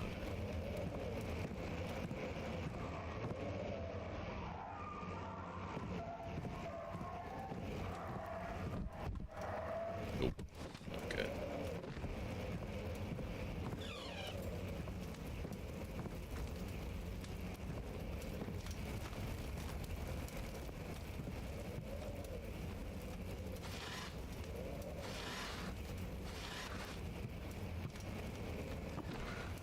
There's nothing beneath these bones, I bet.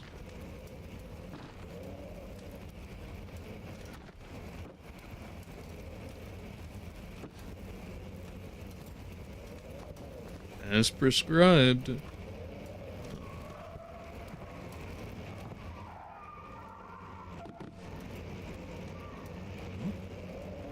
What is this? Oh, it's a rock.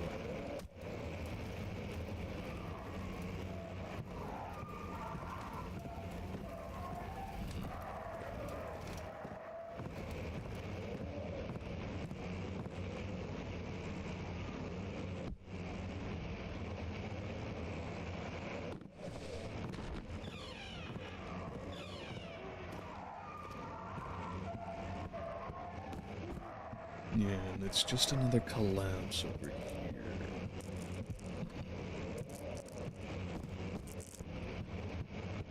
Let's do a time check right quick. 3:38. Good, I've still got some time to go. And I might push it just a touch over long today to make up for the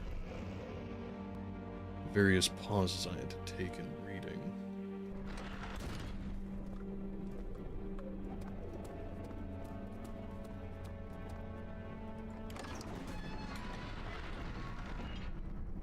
And especially since this is our last bout with Amnesia, perhaps. Though I might cast doubt, there's plenty of meat left on the bone. I think I have been a little meticulous in going through it.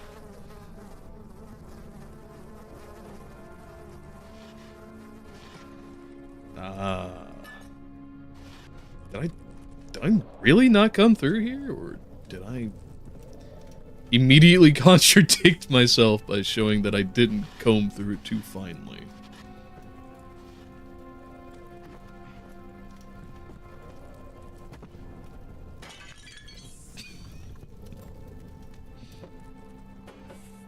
Oh, I guess that's just stuck there, eh? Well. There's nothing in there anyway.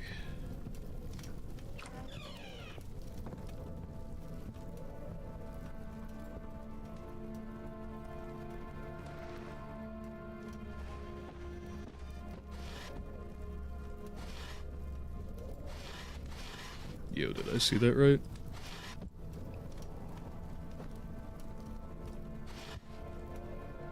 That shirt is stiff as a board. Somebody's got to lay off the starch with that. Goodness.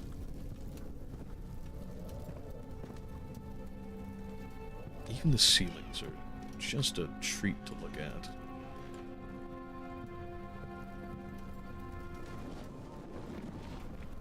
Oh. Thank God, there it is.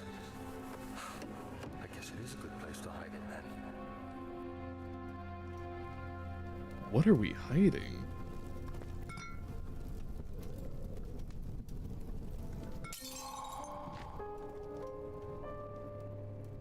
Is that for the better or for the worse?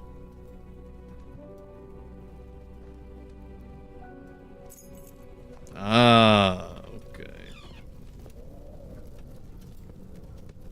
Yeah, the monster absolutely did distract me from noting that.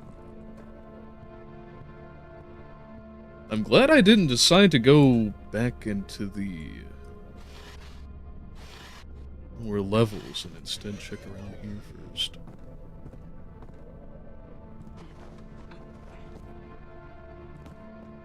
With all of the notes, I suppose that was the primary point of the room.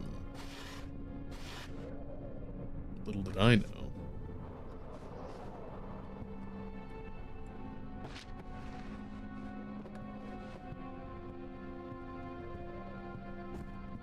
That'll give me good reason to check behind every single painting, though. You know, the funny thing is, I turned off Discord notifications. And I know sure as shit that it's not coming from the game. Give us one moment.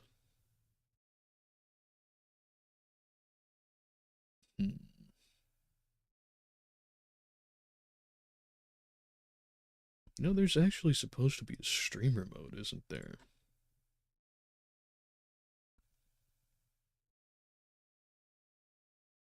We'll hope that remediates the issue. And I know it's probably you, nobody, who is sending me all the messages that I want to read. Or at least putting them in the Discord server. Irony of ironies. And what have you said, that is to say? I don't know. I think they wanted anything remotely like an FPS to fill the void that the Half-Life 3 they never got left in their grimy little hearts. Sorry, it's probably me doing the character write-ups. Yeah, you called it, yeah. Again, I'm very happy for them, but this is just my greenness as a streamer peeking through.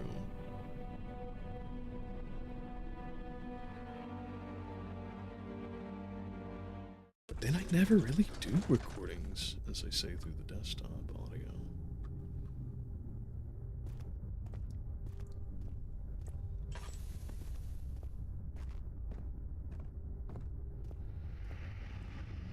Finally, a well-lit place. Before we descend, I suppose we should check out what's already on the top level.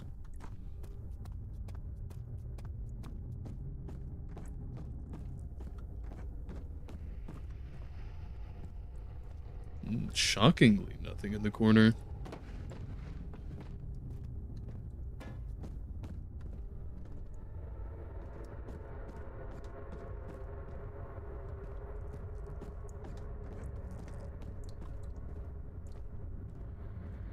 Someone's coming. Yeah, it's me.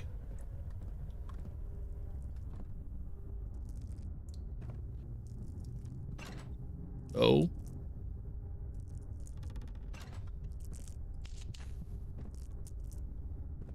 That's very cheeky, leaving the one place you know that the player's going to spend a lot of time with needing to be lit. That's a little cruel. But hey, they at least immediately reimburse you.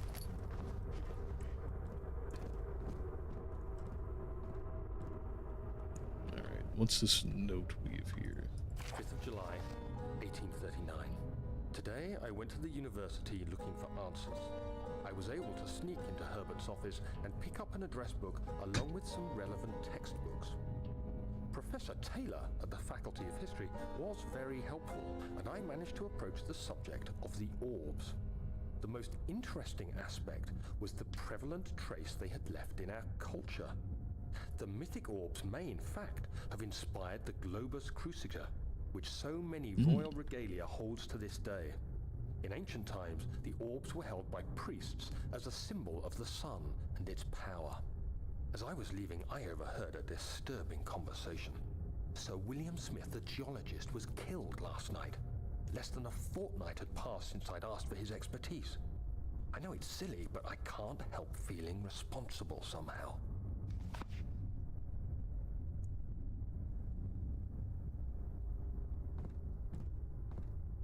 The connection drawn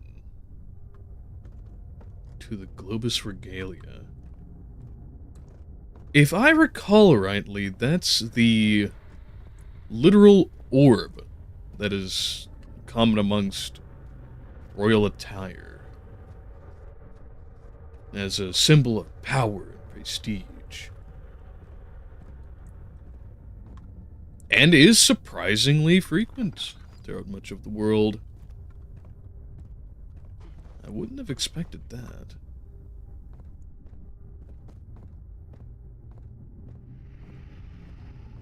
For the game that,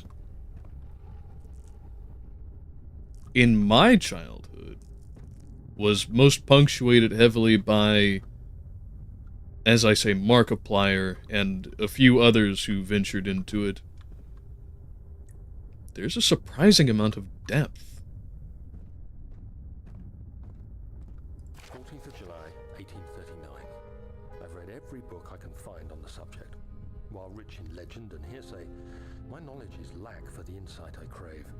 I've sent letters to many in Herbert's address book and received answers of varying importance. Today, I got one which differed greatly from the others. From a baron in Prussia. He said nothing about the quaint stories of priests in underground temples. He didn't even mention them.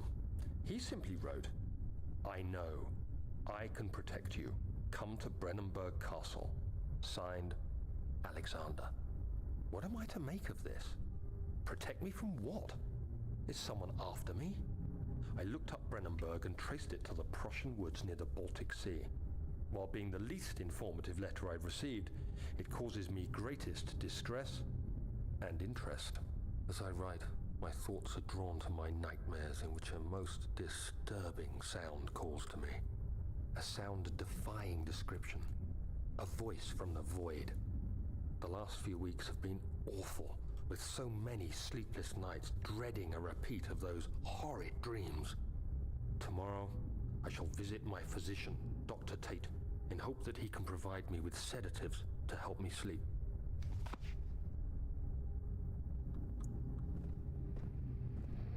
My guy literally contracted night terrors. That is truly unfortunate. Can't say I blame them, though.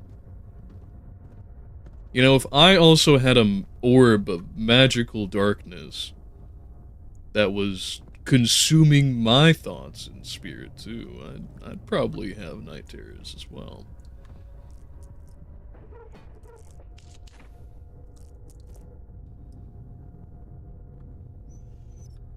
What have we here?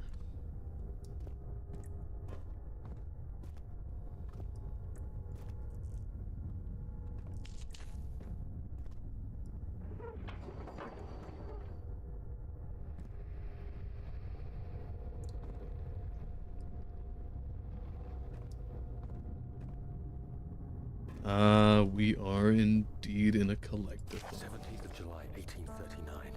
How has this escaped me? They're all dead. Limbs scattered, heads split down the middle, their skin flayed as if boiled. I feel like I'm falling into myself. What's happening? Sir William Smith, Professor Taylor, now Dr. Tate. Is it following me? How can it not be? It's the damn thing I brought from Africa. Something is after me. I have no choice but to trust the Baron. He better know what he claims. If he is wrong, I suspect he'll regret it as well. That was a little more on the nose than I thought. Not just consuming the spirit, but also quite the body too, apparently.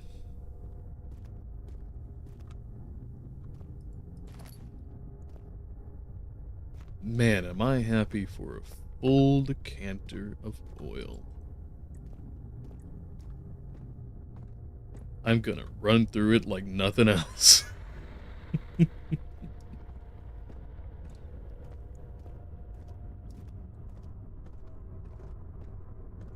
There's a mighty glob of cogs and all sorts that I'm gonna need to move forward.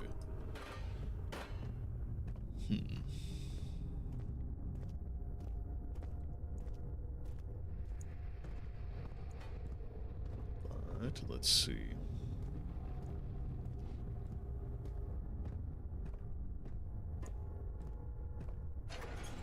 That'll do.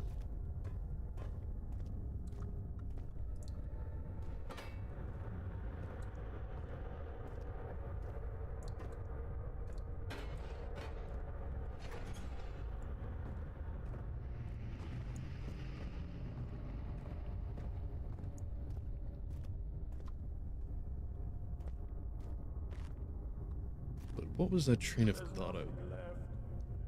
Everything is gone. Well, taking just a quick look around the room, I dare say there is quite a bit left.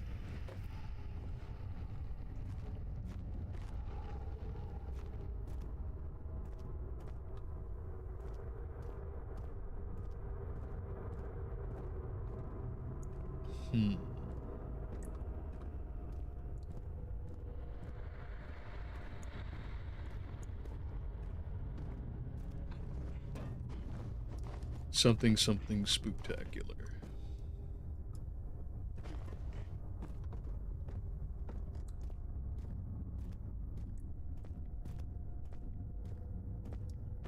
Well, I can say one thing for certain, abandoning that threat for just a moment. I think, given that there is very evidently a good some more progress to be attained here, I will probably keep going with Amnesia for a while. Oh.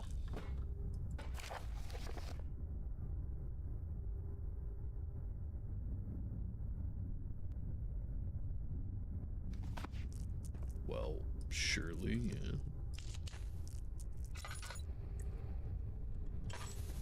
Let's see here. I know that these are...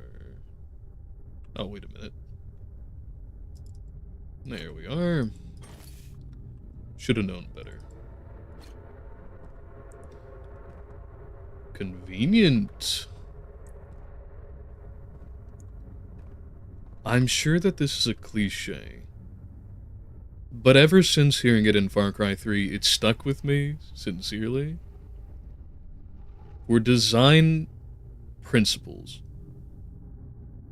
There was a line about how having the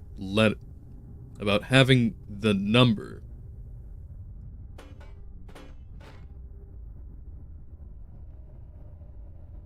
imprinted on the inside, imprinted on the concave portion of a contact lens was a great way to have a universal signifier for which direction to have it. And now seeing this here, with what is very evidently meant to represent what kinds of rods should go in place. The 1, 3, and 4-sided variety.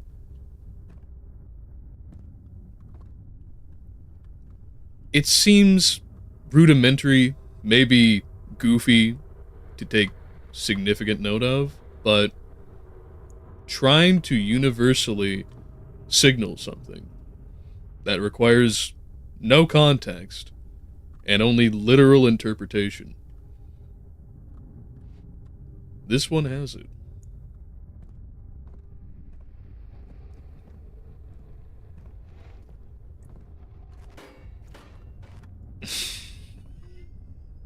I love these physics, dude.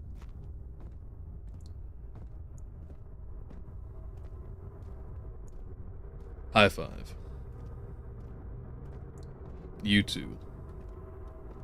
Can always use more.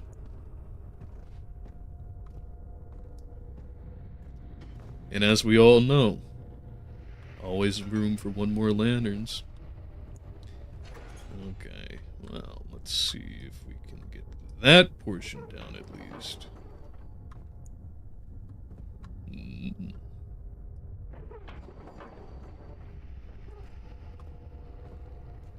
So we need whatever this is intended to be for. Oh, okay.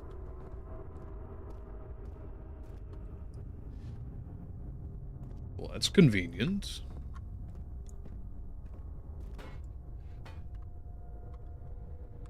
I bet we'll need more than just that.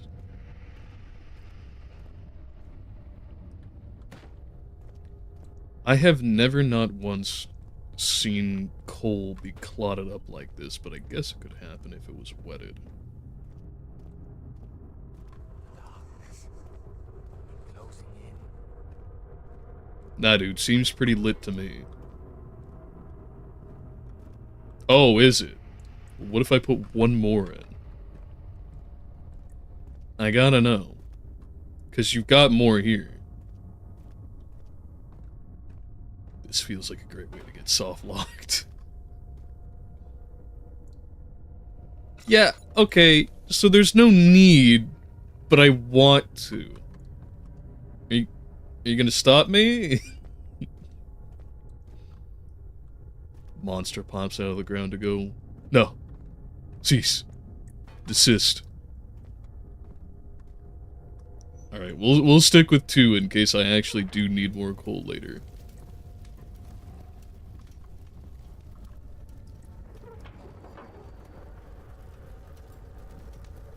More work. Oh, yes, I suppose I need one more of those rods.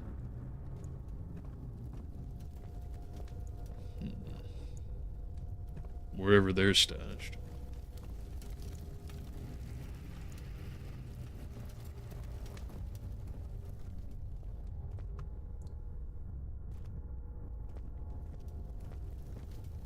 No, maybe not.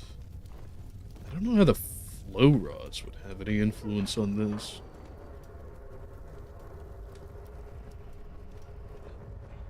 And this stage of the puzzle feels like it's complete.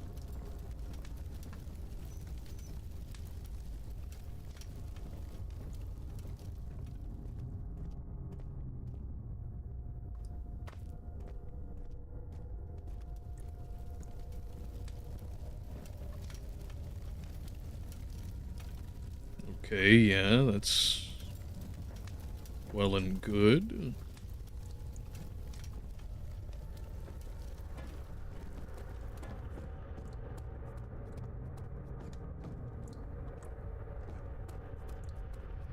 I'm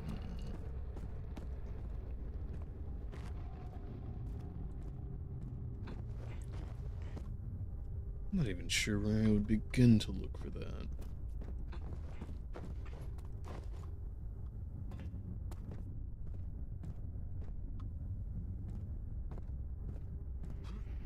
It's nowhere nearby, that seems to be the case.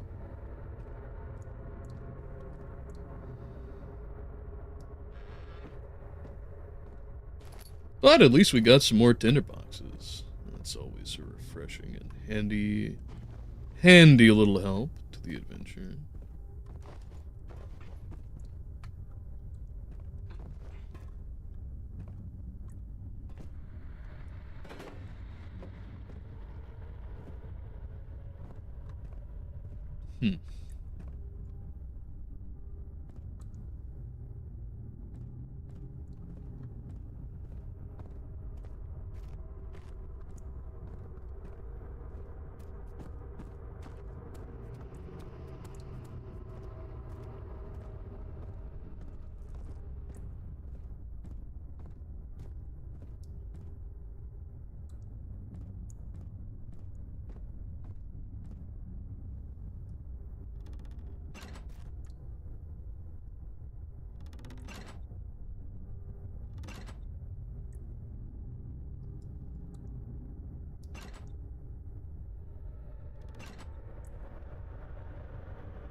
What kind of archaic bullshit are we dealing with here?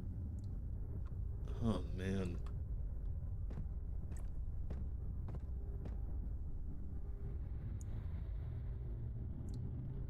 Let's see. 1, 3, and 4 would be the obvious picks.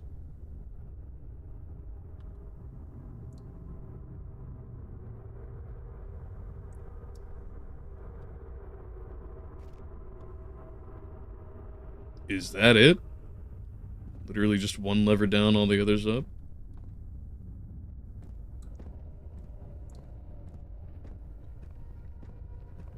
I guess we'll find out, huh?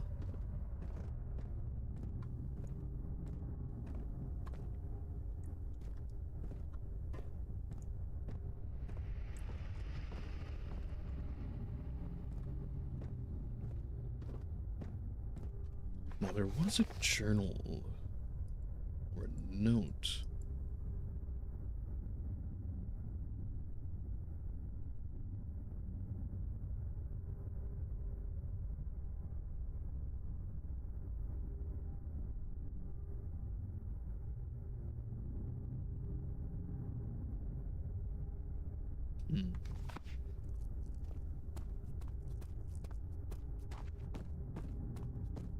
Inner study room. Supposed to be 3.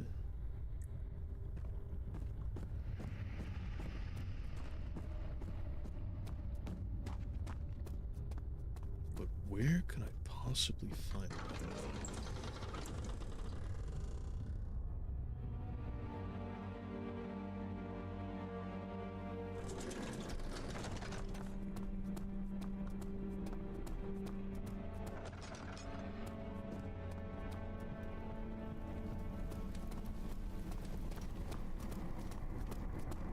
Down here is storage. I'm quite sure. Yep, okay.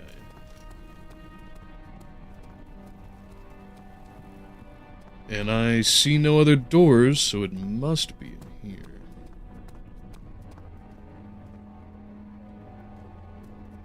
But in order to get there, we'd have to get past the blockage.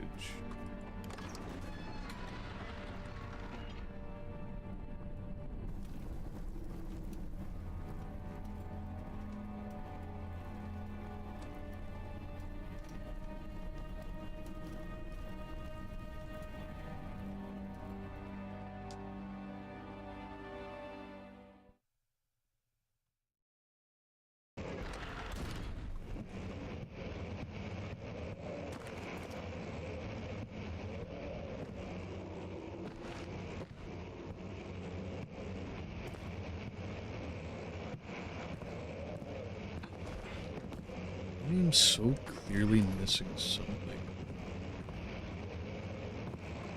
And it feels like it would be in this room.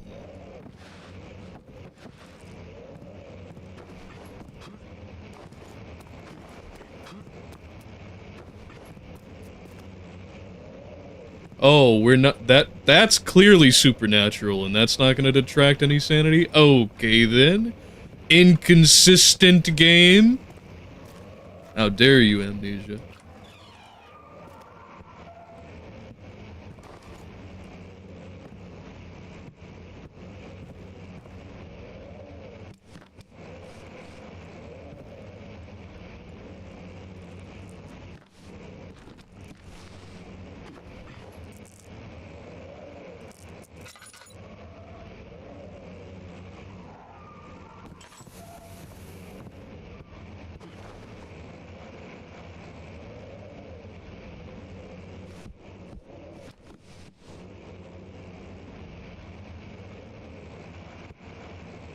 Listen to me.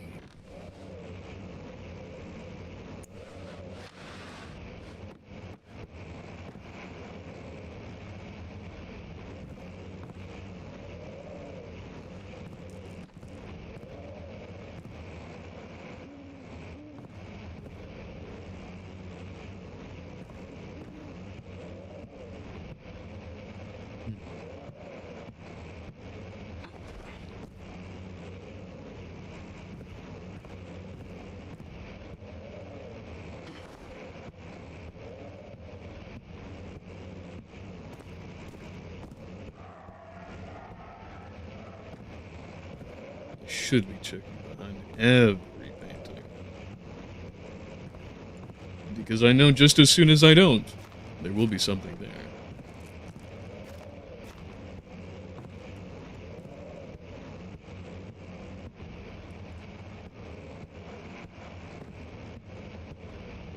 You are kidding me.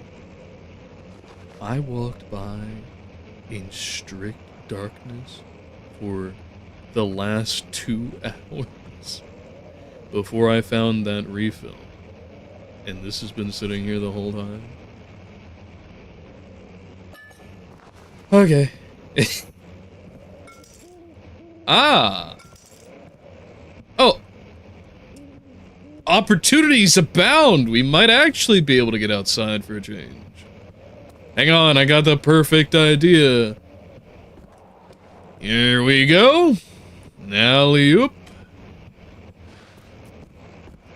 And take a swoop. Let's try that again. Hey!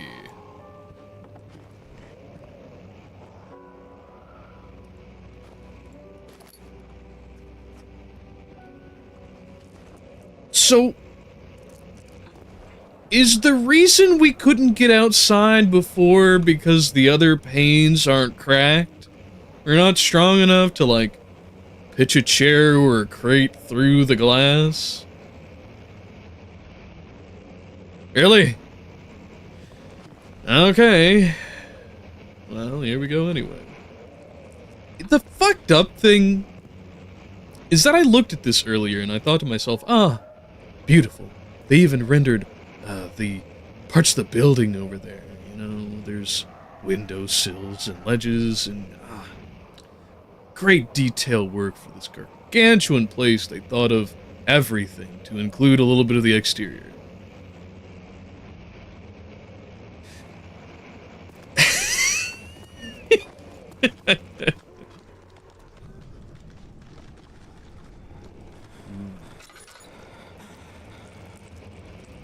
I'm slowly becoming convinced that this is just over the flesh pit.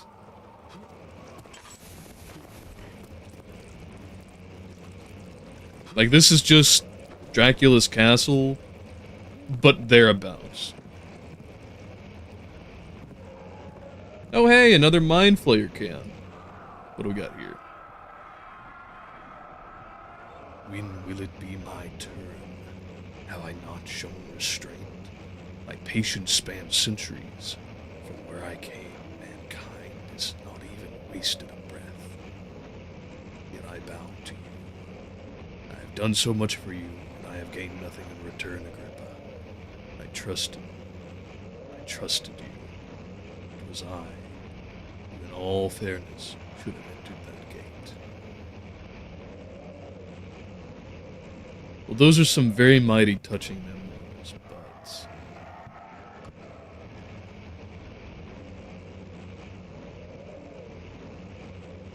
we're gonna have this, where I psychically interface with somebody's memories, and then ... is what we're gonna have over here. Okay.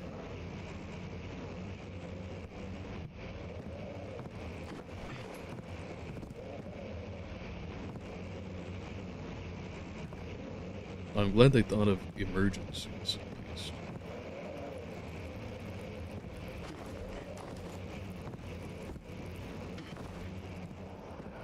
What's our time? Ooh, 10 minutes over. We'll get these rods, and then we'll come back the next time.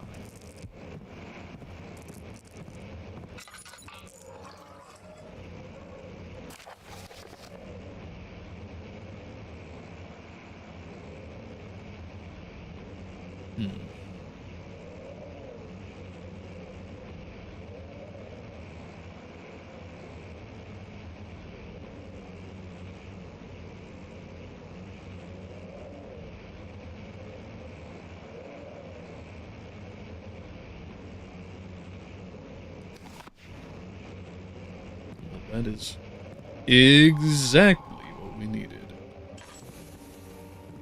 I'm glad that I wasn't just being a tool and not picking up what was being put down with the configuration of the rods.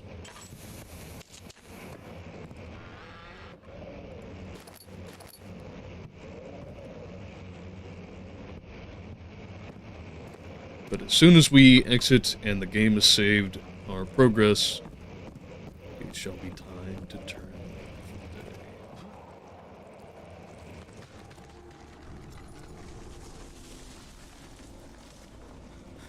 No, you.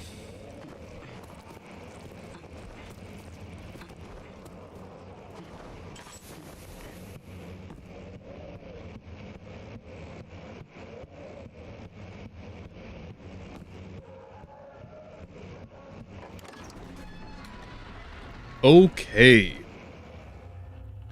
So while we are standing, hopefully in the light, we could say our last words on things.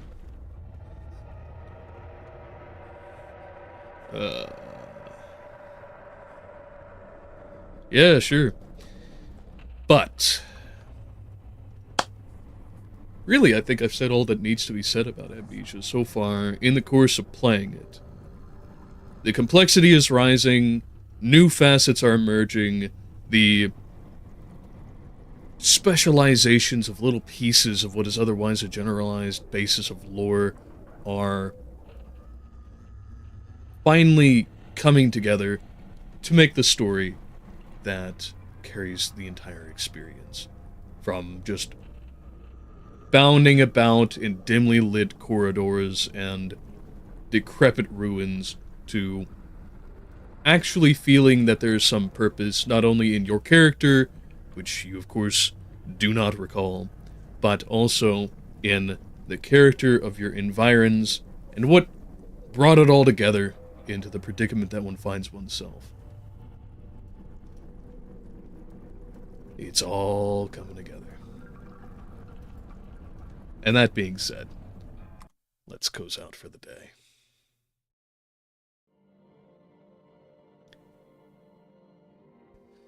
I thank you all for joining me, those that did and those that will, to Monstrous Shadows. It's been a blast. I hope that you all feel it worthy of maybe giving it a like, perhaps subscribing to the channel, and sharing it around. If you want to see more of us or our daily released content from our streams, there's always X, Instagram, Discord, and the Threefold Edifactory, linked in the description below, as well as TikTok and BitChute if you want to see our clips. Not to mention Spotify if you'd like to see the highlights in another place, or perhaps even download them therefrom in podcast form.